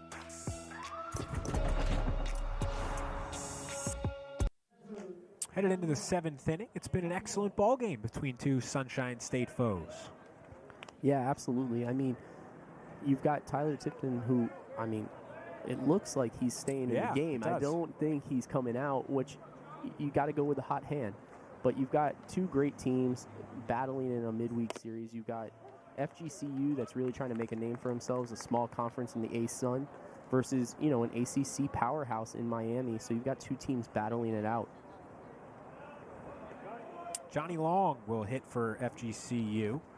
0 for 2 today. Made the third out of the inning in both of his plate appearances in the second and the fourth.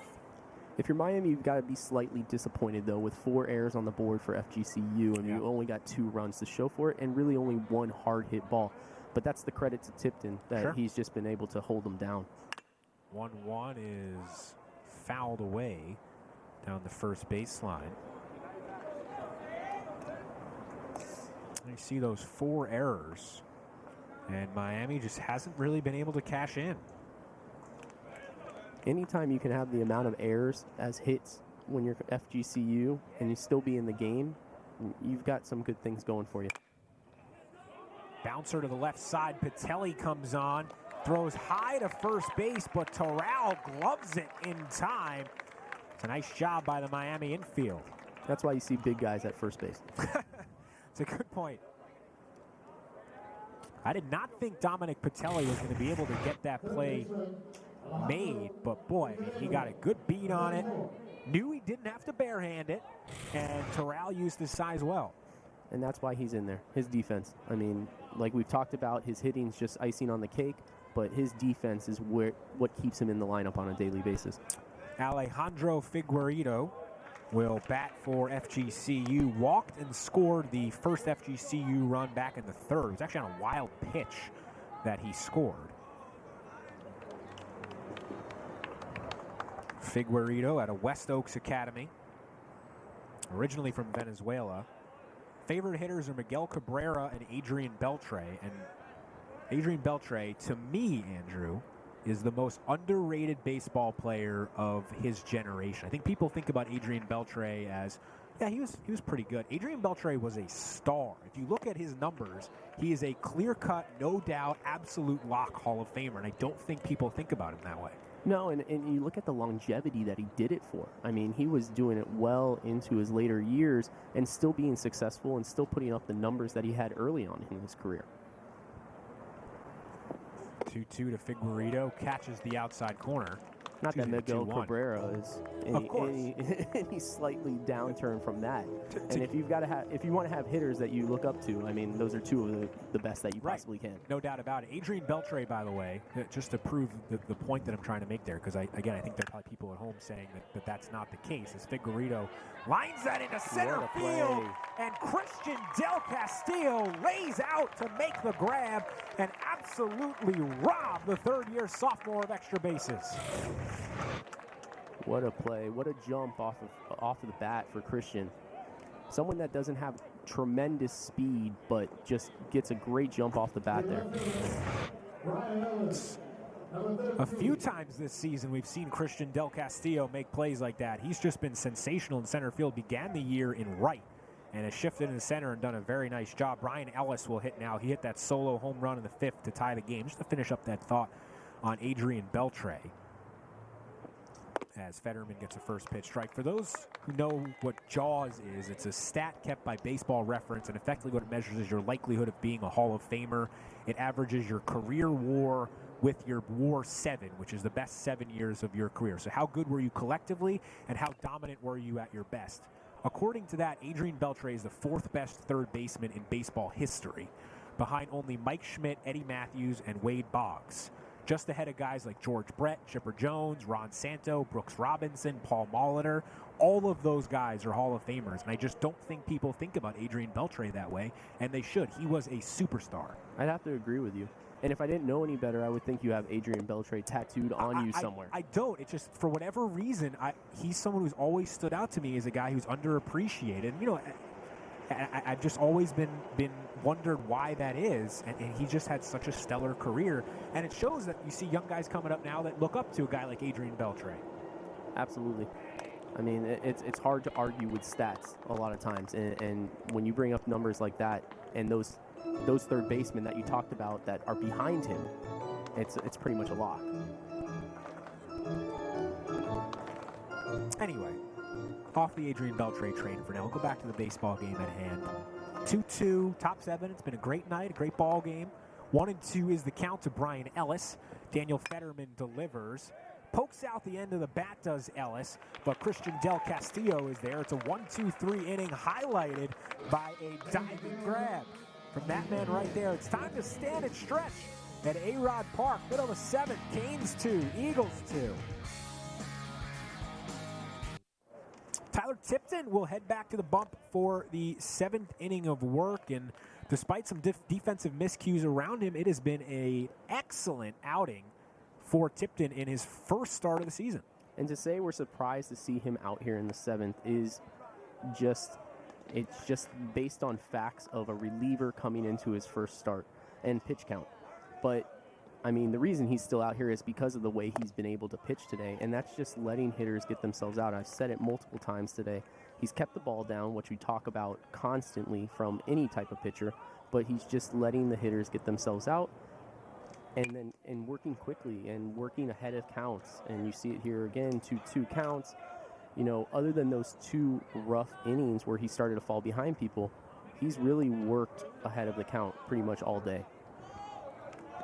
2-2 to Carlos Perez. Has a couple flyouts in this ball game, and I think he might have even thought that was a strike given his reaction. It was not a strike.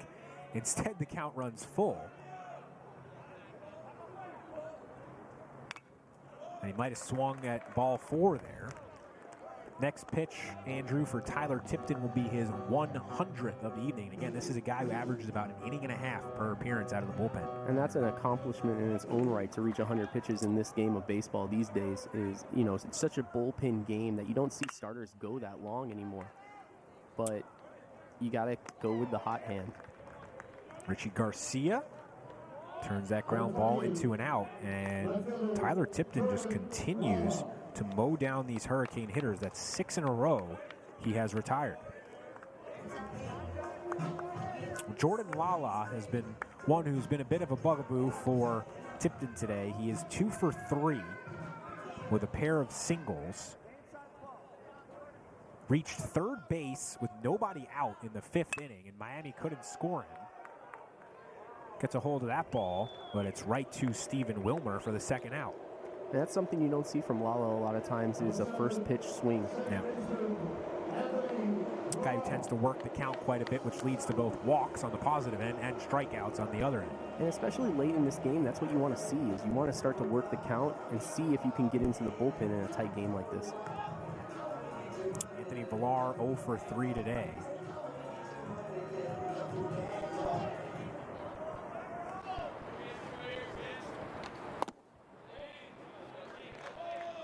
Villar, a 37th round pick of the Chicago Cubs in 2018. He's a member of the ACC All-Freshman team during his rookie campaign in 2019. And we've talked about brothers on the podcast, but obviously Anthony's dad played here in the 90s and was a great second baseman himself. A teammate of Hurricane skipper Gino DiMari during the final few years of Ron Frazier's illustrious tenure. And a family that bleeds orange and green. Called strike on the 3-0 pitch. Villar was taken there all the way.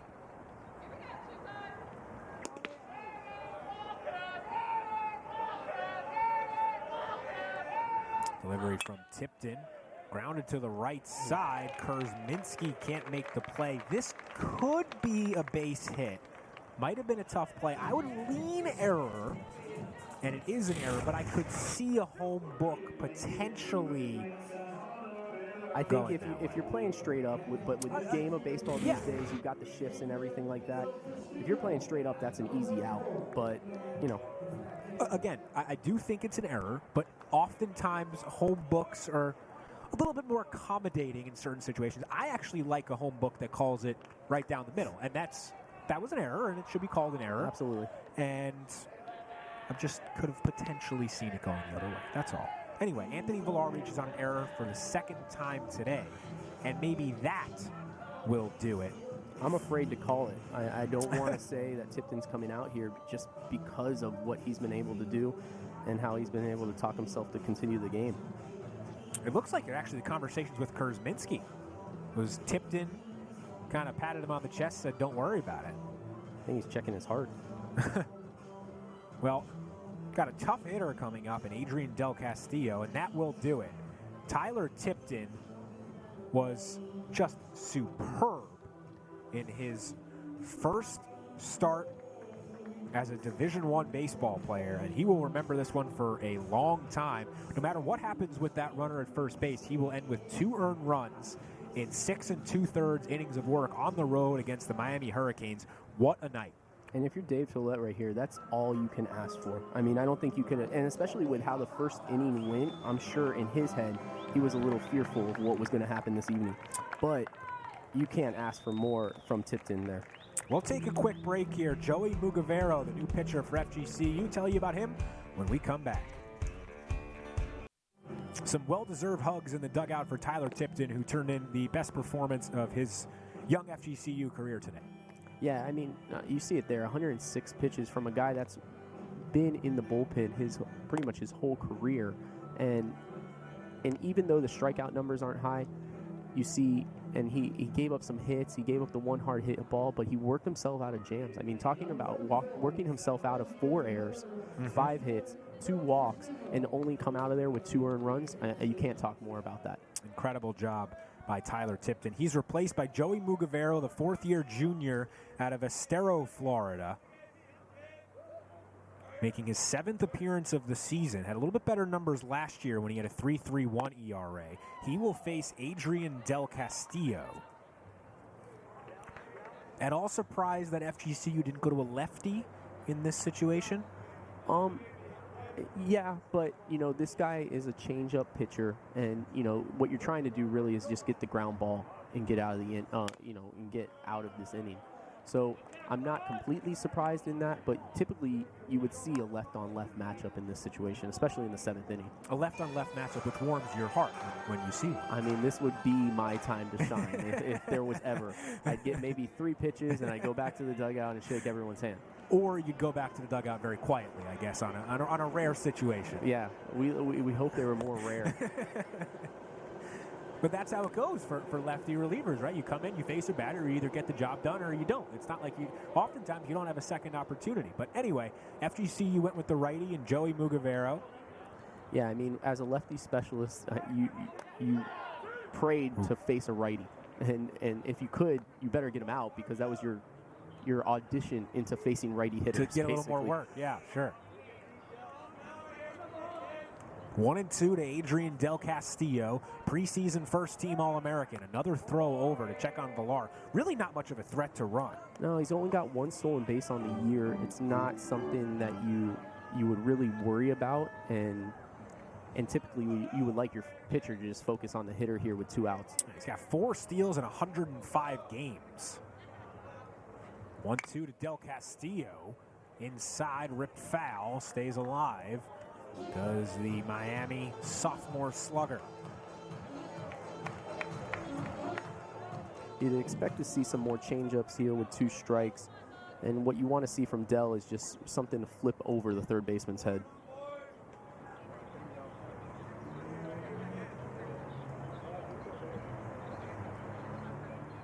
Another 1-2. Ground ball to first base. Joe Kinker scoops it up, steps on the bag, and that is 3. Joey Mugavero retires the preseason All-American. We're headed to the 8th, even at 2 at Mark Light Field. Hey. Daniel Fetterman back onto the bump for the Hurricanes. Tie ball game in the 8th inning. This game, Andrew, very different than the first one between these 2 ball clubs, which Miami won 15-2 back on March 17th. And if you're the Hurricanes here, the best news is that you got through Ellis unscathed. You know, obviously with Garcia and Kinker coming up, it's nothing that they can't do there, but it's definitely a win if you can get through Ellis there. Yeah, no slouches at all in this FGCU lineup. Talked about it earlier. 8 of the 9 starters entered the day batting over 275. Yeah, and 287 as a team. That's exactly where you want to be. Compare that with Miami, 4 starters over 275. Obviously, part of that is how ballparks play. I mean, absolutely, certainly, but 2-1. Just to give you a feel for the type of offensive juggernaut that FGCU has. It's a team with high expectations this year, FGCU. Picked 3rd in the A-Sun. It was a very close poll, actually. Liberty led the way with 73 points, got 4 first-place votes. Stetson second with 69 points, got 2 first-place votes. And FGCU third with 63, got 3 first-place votes, actually more than Stetson. So those 3 ball clubs really expected entering the season to battle it out atop the A-Sun, which is a good conference with a lot of talented baseball teams. Yeah, like you mentioned before, I mean, there's a lot of good baseball players in Florida. And if you're not going to go to Miami or FSU or Florida, you get these schools like Jacksonville, Stetson, and FGCU that get great talent that can just do just as well as the other teams. Fly ball to right for the first out. Yeah, I didn't even mention Jacksonville earlier. Alma mater of Daniel Murphy. There's so many players who have come out of a variety of schools in this state. Yeah, Daniel Murphy and me actually played summer ball together in the Virginia Valley League for 2 years, and you talk about a guy that can just straight swing. That's just a tremendous hitter. Put on one of the all-time postseason performances when he just kept ripping home runs off lefties and other stud pitchers in 2015. I hear he's doing a great job up in Jacksonville as a radio guest on sports radio. Good for him, enjoying retirement after an excellent professional career.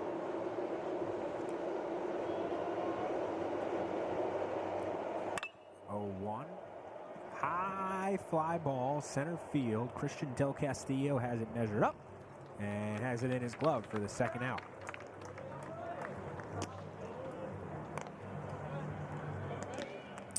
Fetterman's doing a great job today. He's been keeping the ball low other than that last pitch, but he's been doing a good job of keeping it down and letting the hitters get themselves out.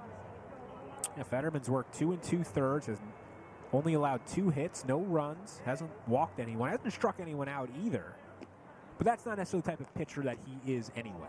And that's been the problem all year is he isn't that strikeout pitcher, that strikeout power pitcher. He's a guy that gets outs off the bat.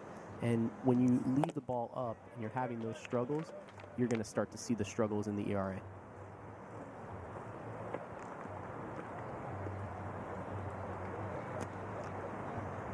But you can see his great changeup right there.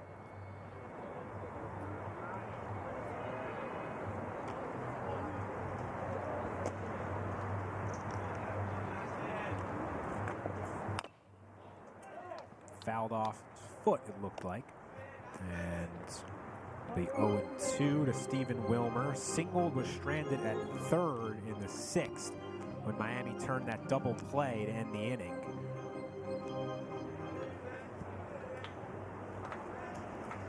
Both teams have had some scoring opportunities that have fizzled out. That's why we've got the low-scoring ball game we do. 2-2.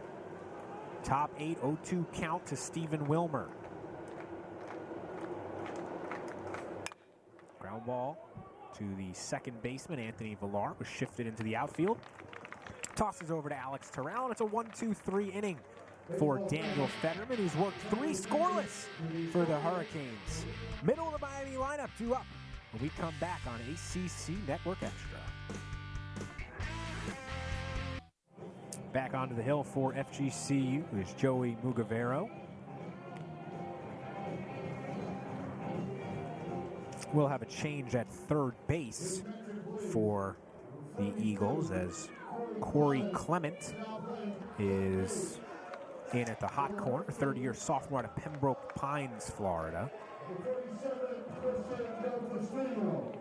It's the 45th appearance of his career, 42 of them off the bench. Well, the Hurricanes right here, they need a leadoff guy on, and this is the guy you want up at the plate.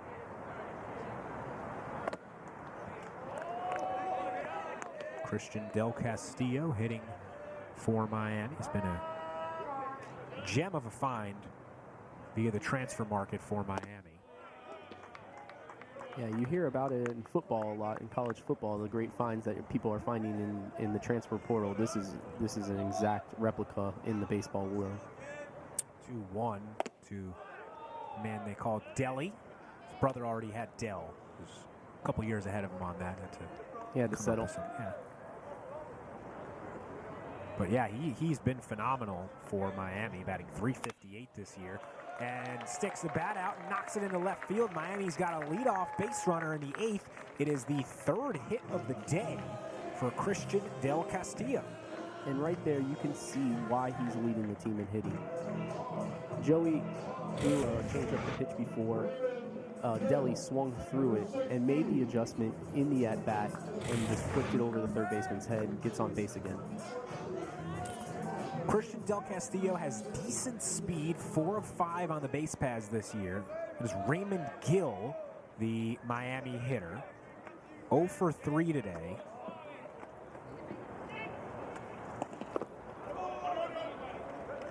First pitch fastball misses low. You asked me earlier if I was surprised to see the bunt. I'm actually surprised not to see the bunt in this situation with a low-scoring game in the 8th inning. You know, it's interesting you say that because old school conventional baseball wisdom, right or wrong, for years, for decades, you bunting in this situation, especially in the college game. Absolutely. As Gill pops that up to the left side, and it's going to be Corey Clement who makes the play. But I think the shift not the shift on the field, that's a change too as well, but the change recently has been to not give away outs for the most part. That, especially with the power hitter up, you try to see if you can hit a ball over the fence or hit a ball in the gap, whatever it might be. I'm not saying one's right or one's wrong, but I think 5-6 years ago, Miami's bunting there, no question, and now that's not the case. And there's multiple ways to look at both options. Absolutely. And I mean, you see exactly what you're talking about. You've got 2 home run hitters back-to-back here that could really do some damage with the baseball. But the way I think about it is if you can bunt that guy over, you've got Terrell that can put the ball in the gap somewhere and score a run. Sure. And then the counterpoint to that, again, just playing devil's advocate, is you can then walk Terrell, who has the big bat. I understand that you're putting an extra man on base, but if he's the bigger bat, then you can avoid pitching to him. Yeah, I think I'm telling my age, I guess, my old school mentality a little bit here. Well, I'm not saying you're wrong. I'm just saying I think that for every point one side of the coin makes or something on the opposite side, and it goes the other way too, for points to make about not sacrifice bunting, there's answers on the other end. Well, even a good hitter is only, getting hit 30% of the time or whatever. So if you think that you could move the runner over, you have higher percentage odds of doing it that way. There's no right answer. I probably lean more towards the not bunting field, but I do completely understand both sides of it. No, and I can see your point. You've got Terrell here. You walk him. You've got Rivera, who struggled today. Possibly get him out. There's multiple ways to skin a cat, as they say, and in this situation, they decided not to bunt. It did not pay off, obviously. We've got a guy sitting on first base with one out. Right. And I think the important thing as a coach or a manager or in any sport is knowing what your plan is in these situations and being comfortable with the outcome regardless of whether or not it goes your way, right? Because singular sample sizes are not enough to determine whether or not decisions are correct. It's if I believe this, and I do it over the course of 162 games in professional baseball or 60 in college or 16 in the NFL, whatever it might be, that if I believe this is the right way to do it, more often than not, it will work out, and I can't focus on the times that it doesn't. Exactly. I mean, you're seeing the statistics come into baseball more and more every year, and that's a perfect example is with the shift. Sometimes it's not going to work, but it's being comfortable, like you said, with the majority of the time it is going to work. Right. Exactly. 2-2 to Alex Terrell. Christian Del Castillo at first with one out. And Terrell races that into center field. It will get down for a base hit. It's a single, and there's two men on base. I mean, not to prove my point more, but I'm pretty sure Castillo would have scored on that ball. He might have. And be up 1 run. But I think you've seen the transition with Miami from old school mentality to new school mentality with Gino stepping in. In previous years with Jim Morris at the helm, you would have seen a bunt, no question. You would not see shifting. You would not see that type of baseball. But as Gino has worked himself in and had his new school mentality, you're starting to see that shift where, quote unquote, you're seeing shifts in the infield. You're seeing these guys that aren't necessarily bunting in what used to be a bunting situation. Sure. Miami's got another power hitter up right now in Gabe Rivera. Again, a guy who has mashed midweek pitching this season. He's 0 for 3 today, but was 7 for 14 with 3 home runs in midweek games prior to this evening. That includes a grand slam at FGCU on March 17th and Miami's 15-2 win. 0-1, Mugavero checks on Christian Del Castillo. Now delivers. Rivera bounces it past the diving Richie Garcia and into center field. Christian Del Castillo didn't get a great read on it and will have to hold at third. Yeah, that's a ball that's impossible to get a good read. I mean, that's behind you. Your first instinct should be to go back to the bag. Right. It's a hard one to get a jump on, but he made the right decision staying at third base. And especially because oftentimes now in baseball, there's actually someone standing behind second base there. Absolutely. I mean, it's such a different mentality, and it even speaks more to understanding where the players are if you're a base runner. Where it used to be when you were on base, you needed to see where everyone was. But it was kind of an understanding that they would typically be in the same spot over and over again. Now, like you said, there's a guy standing at second base, there's a guy in the outfield, there's an extra guy here. It's tough to read those. That'll be it for Joey Mugavero. His day is done. It'll be Hunter McGarry, the FGCU closer, coming into a huge spot. Tell you more about Hunter McGarry when we come back on ACC Network Extra. Well, it's the biggest spot of the ballgame for the FGCU pitching staff, and Dave Tollett is going to turn to the back end of his bullpen. Hunter McGarry, the senior closer, comes in, the bags full of green jerseys and just one out. And this is another thing, we were just talking about it, where this is new to baseball, is the closer coming in this early. But the mentality, and I agree with this mentality, is this is the biggest spot in the game. And if you want to have your best player pitch in the biggest spot in the game, and that's where it is right now. This is the biggest transition in the game. 100%. Right. It's the highest leverage spot, and you want your highest leverage reliever there. Oftentimes, that is the ninth inning to end the game, but when it is not, showing the flexibility to go to that arm earlier, as Dave Tollett is doing, is kind of what the trend is shifting towards. Yeah, it's much more likely that you're going to lose the game in this spot or win the game in this spot, right, as opposed to just holding them until the ninth inning, and he may never get a chance to close that door. 100%. McGarry will face the bottom of the Miami order Dominic Patelli and Carlos Perez. They're a combined 0 for 6 today. There you see Perez. He's the on-deck hitter. Freshman catcher. Dominic Patelli is going to hit. He struggled today, again, 0 for 3, but over his last 10 games, the prior 10 before this, Patelli batting .316. Tied for the third best clip amongst Miami regulars. Christian Del Castillo is at third. Alex Terral is at second. Gabe Rivera is at third. Good speed on the corners. And if you're Christian here, you want to look for a ball in the dirt possibly. You've got your closer, who's usually a fireball guy. Obviously not on a changeup, but you want to be ready for that ball in the dirt because that might be the one opportunity you get to a chance to score. Miami put the squeeze play on there. And Patelli fouled it off. Now, it's a little bit tougher to do it now because the defense knows to expect it.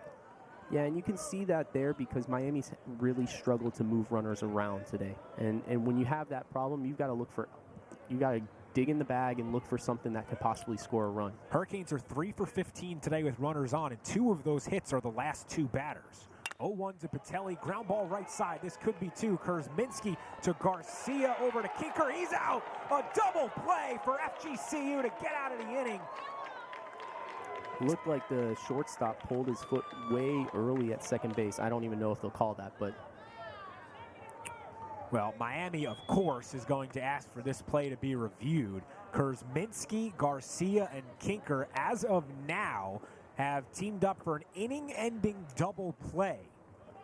And this is obviously a huge call. If it stands, we head to the 9th. If it doesn't, then Miami has the lead. Yeah, this is a big part in the game, and it's a reason I did not write the scoring down on my score sheet. Same. In pen. Waiting it out. And Josh Miller informs the public address announcer, J. Roe Keach, for the past 50-plus years here at Mark Light Field, that the Hurricanes have challenged the call and requested that replay. They'll head back there and discuss it. Let's see it. Ooh, that's close. I feel like it's going to be tough to overturn at first base whether he beat the throw out. Because like you said, the call on the field was the out, and it's going to be tough to overturn that.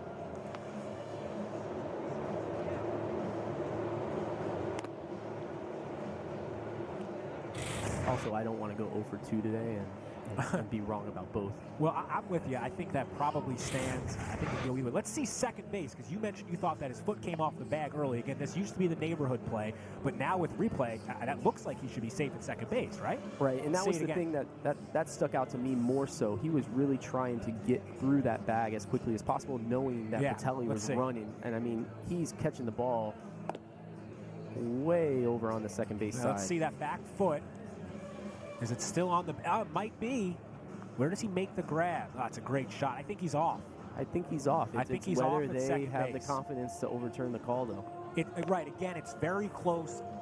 I could see this going either way. I think he's probably off, but I don't know that it's definitive. And again, prior to replay reviews, that's just a neighborhood play. No one cared if your foot was on the bag. It was just an accepted play in baseball that as long as you were near it, literally in the neighborhood of the bag, that it was an out, and that's not the case anymore. So they can review both aspects of this. Boy, and I think that's the Hurricanes have more of a chance of winning that overturn than the first base call, and that was what really stuck out to me when I saw the play happen. I mean, there's a theoretical chance that both runners are safe. That's why you see both of them standing on the bags. There's also a chance they're both out, or either one could be safe. There's a variety of different options here, but I think to your point, Andrew, Miami is more likely to get an overturn on that neighborhood play at second than on beating the throw at first. Yeah. And like you said, this is a pivotal moment in the game because you're talking about being out of the inning versus a 3-2 game with the Hurricanes leading going into the 9th. A 3-2 lead with the best closer in the country coming onto the hill. Absolutely. Gino DiMari and Alex Terrell, all they can do is chat, watch, and wait like the rest of us. It's a huge call. You know, and it's interesting because obviously, you know, I think the benefit of replays, you want to get calls right. That's the point of it.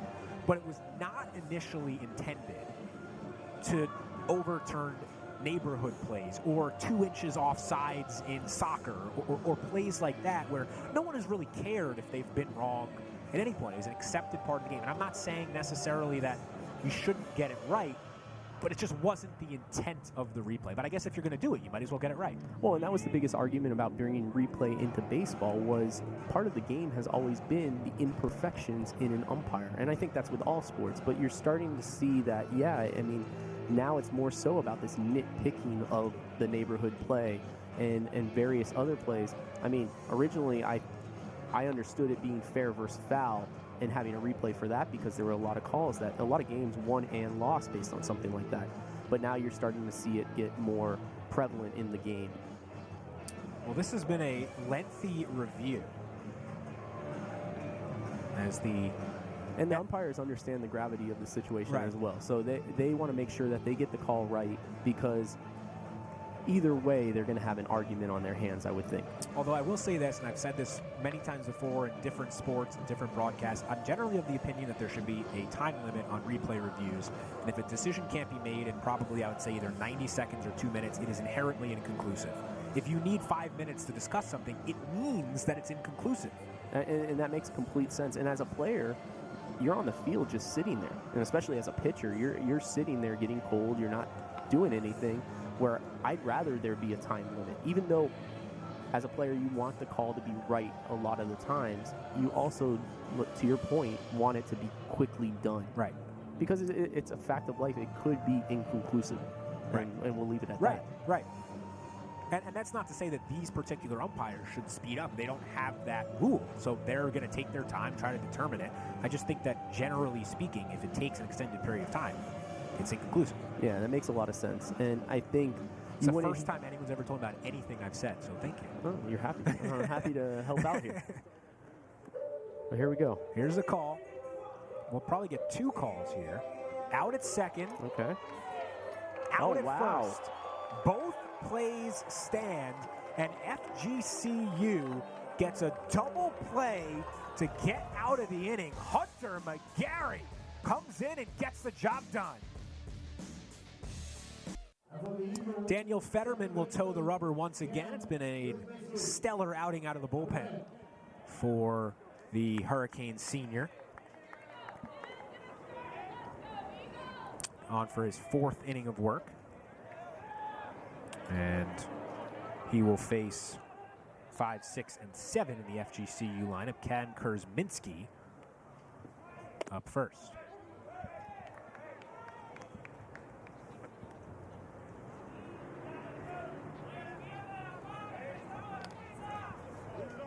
Kurzminski is 0 for 2, a couple strikeouts and a sacrifice bunt that Andrew and I both thought he actually beat out. Pop up right side, Alex Terrell chases it down. 1 away.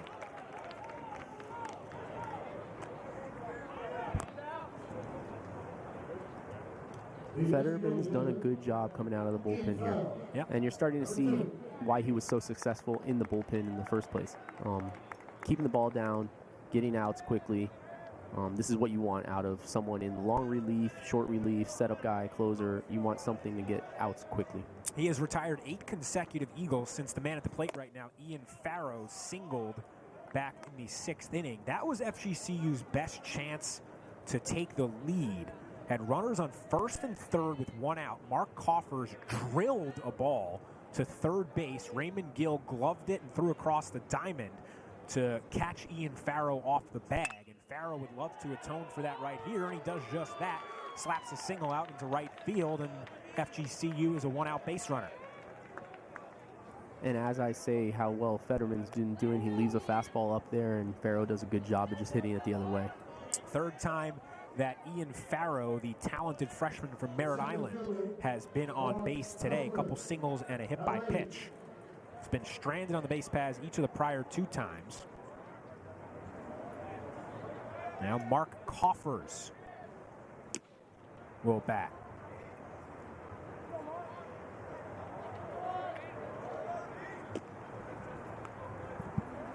First pitch from Fetterman, low and away, gloved by Carlos Perez to keep the runner at first. Coffers had the best season of his career back in 2018. hit .283 with a .380 OBP, stole 20 bases, tied for the second most in FGCU history, and has been a mainstay in this lineup for 5 years. 1-0, generous strike call on the outside. And I think if you see Fetterman get into a little bit of trouble here, you'll start to see Miami go to a Palmquist or someone out of the bullpen, just because this is a pivotal spot. I mean, this is the 9th inning. There's no other chances. Right, and Carson Palmquist has proven that he can go multiple innings with ease. 2-2. Coffer sticks the bat out and makes contact with a... Oh, it might have been off the plate. Fouls it off 1-2. And there is Carson Palmquist, the second-year freshman who's probably the front-runner for NCBWA Stopper of the Year right now. Is named a mid-season All-American by D1 Baseball today. He's been fantastic all year, obviously. His fastball is just unbelievable. It's effectively unhittable at this level when he's controlling it. Yeah, from that arm angle with the speed, I mean, it's very difficult to hit. Another pop-up to the right side and another play made by Alex Terrell, and there's 2 away with the 8-hitter Johnny Long coming up. And if you're Miami, you'd like to see Fetterman get out of this inning so that you can keep Palmquist going into extra innings. And Fetterman, of course, is a guy who can go several innings for. Again, this is his 4th inning work. He was a starter at the beginning of the year, so he can go 5, 6, 7 if you need him to. But if you're Miami, you hope this is his last inning of work and that no one has to pitch the 10th inning. Exactly. Johnny Long, the FGCU catcher, shows bunt. Throw over to first base is not nearly in time. It's the 3rd time today Carlos Perez is thrown behind a runner. Got to show off the arm. Yeah, it's good defensive catcher.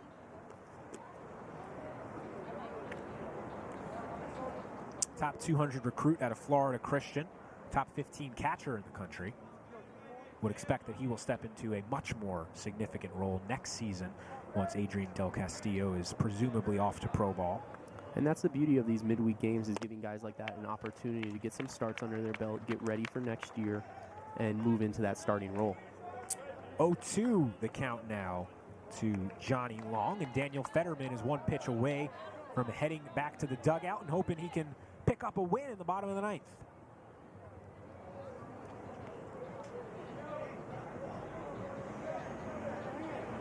Fetterman checking that QB wristband for the signs, has it. Looks in from the first base side of the rubber. Delivers the 0-2. Ground ball to Dominic Patelli, charging on. Does not. What a great does. play. I beg your pardon, spoke too soon. Dominic Patelli with another tremendous play at short as Alex Terrell reels it in. No runs, 1 hit, no errors, and 1 left on for FGCU. See if the Canes can walk it off in the 9th.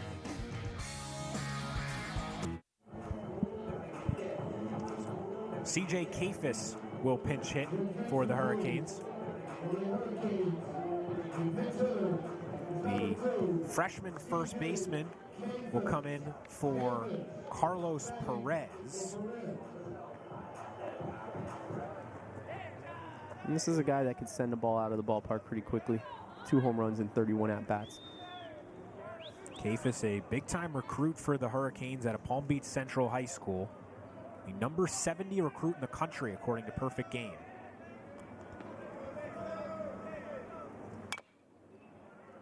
Ground ball to the right side. And I think he's safe. I think he's safe.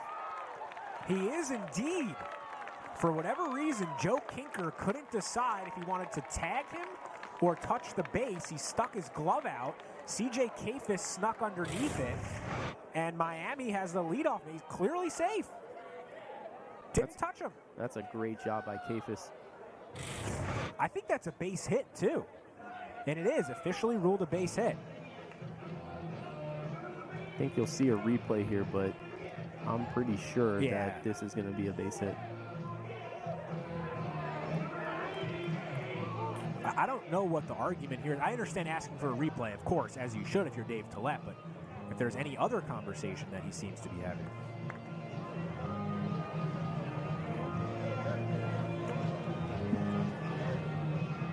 That's a great job. Kafis, as a freshman, understanding that play and understanding to get down. That's just a great job.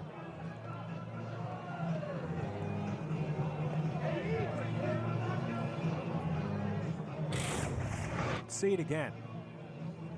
I mean, unless FGCU saying he went out of the base path, but I mean, no, he did it. He actually landed on the base path. Right, he's clearly in the base path. I mean, I guess you could say he ran into the fielder, but the fielder's in the base path, so he's allowed to run through him. There's no argument here. I mean, he's safe at first base. I don't see any possible point to the contrary, and that will be the case. And great job by the umpire being right on top of that and understanding and watching the play all the way through.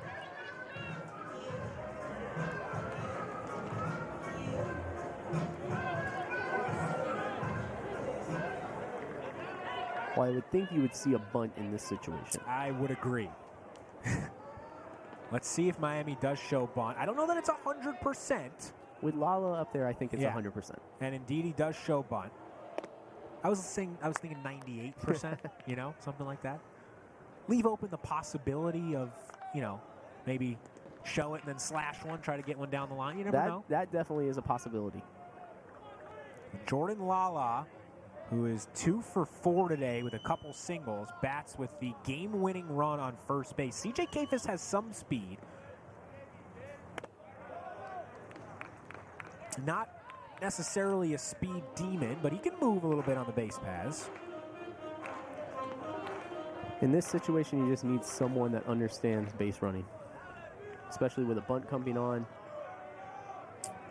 Wonder if Miami would think about maybe bringing Jacoby Long off the bench to pinch run potentially. 1-1 to Jordan Lala. Hunter McGarry misses low. This is the perfect spot for Lala. Lala is someone that understands the strike zone, understands what he can actually bunt. We saw it earlier in the game with his bunt single, a perfect bunt single. I mean, this is the guy you want up in a sack bunt situation, who could possibly even squeeze out a base hit.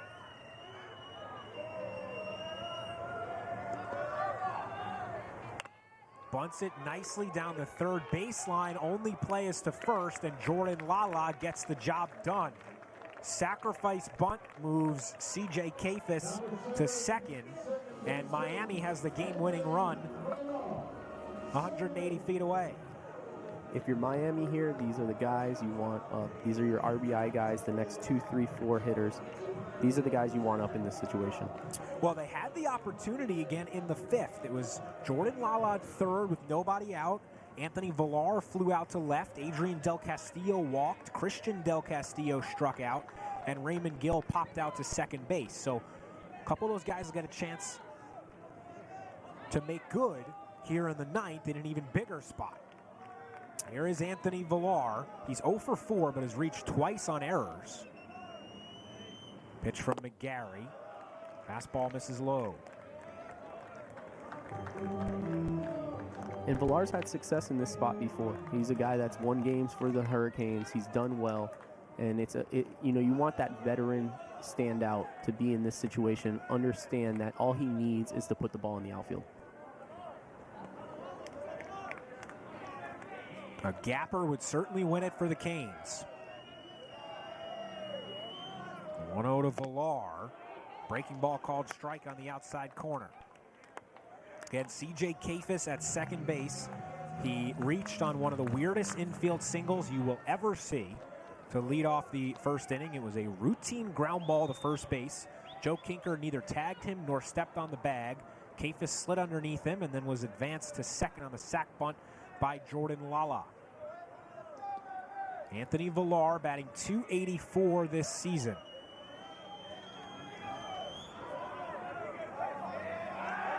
Ooh.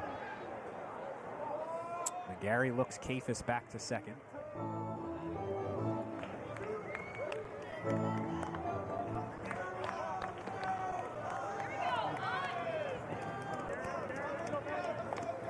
Three of Villar's plate appearances today. He's put the ball on the ground. The other one was that fly out to left with the runner on third and nobody out. 1-1. Runner takes off, driven into the left field gap, and that will do it. Anthony Villar brings in C.J. Kafis, and the Miami Hurricanes walk off the FGCU Eagles. And I had a feeling that Villar wasn't going to miss an opportunity again. He had the opportunity, like you said, back in the 5th. This is a guy that strives under pressure, gets the pitch he wants. McGarry leaves it up, deposits it into the outfield. Well, we talked about new school versus old school. The hit and run's pretty old school, and Miami wins the game with a hit and run. Anthony Villar seals the deal. Your final thoughts here, Andrew, on what was a heck of a ball game between two Florida ball clubs? I mean, the big thing that I saw today was a bunch of relievers that just did the job. That's what you want out of a midweek game, is you had Tipton that came in and threw absolutely incredible for his first start. And then you had another guy like Smith that, although he didn't stay in the game very long, he did a good job. And then you can't talk enough about Walters and what he was able to do in the middle of the game. Miami improves to 18-11 with the victory, 6-0 in midweek games. FGCU drops to 19-11, and the Hurricanes take their second game this season from FGCU. Daniel Fetterman gets the win through the final 4 innings, didn't allow a run. He's 3-4 now on the year. Hunter McGarry, a tough luck loss as he falls to 1-1. Before we head out of here, I want to say thanks to a whole bunch of folks. Anthony Listoki, Drew Thomas, Craig White, Brad Canfield, everyone else in the control room, and obviously all of our camera operators did an excellent job. As always, got some great shots on replays. Of course, want to thank you, the viewer, for spending your Wednesday night with us. I want to give a tip of the cap to Andrew Lane for a job well done on his first broadcast here on ACC Network Extra. So for Andrew Lane, I'm Alex Schwartz saying so long from Mark Life Field. The final score is Miami 3, FGCU 2. To watch this entire game on replay as well as other games on ACC Network, download the ESPN app. This has been a presentation of ESPN, the worldwide leader in sports.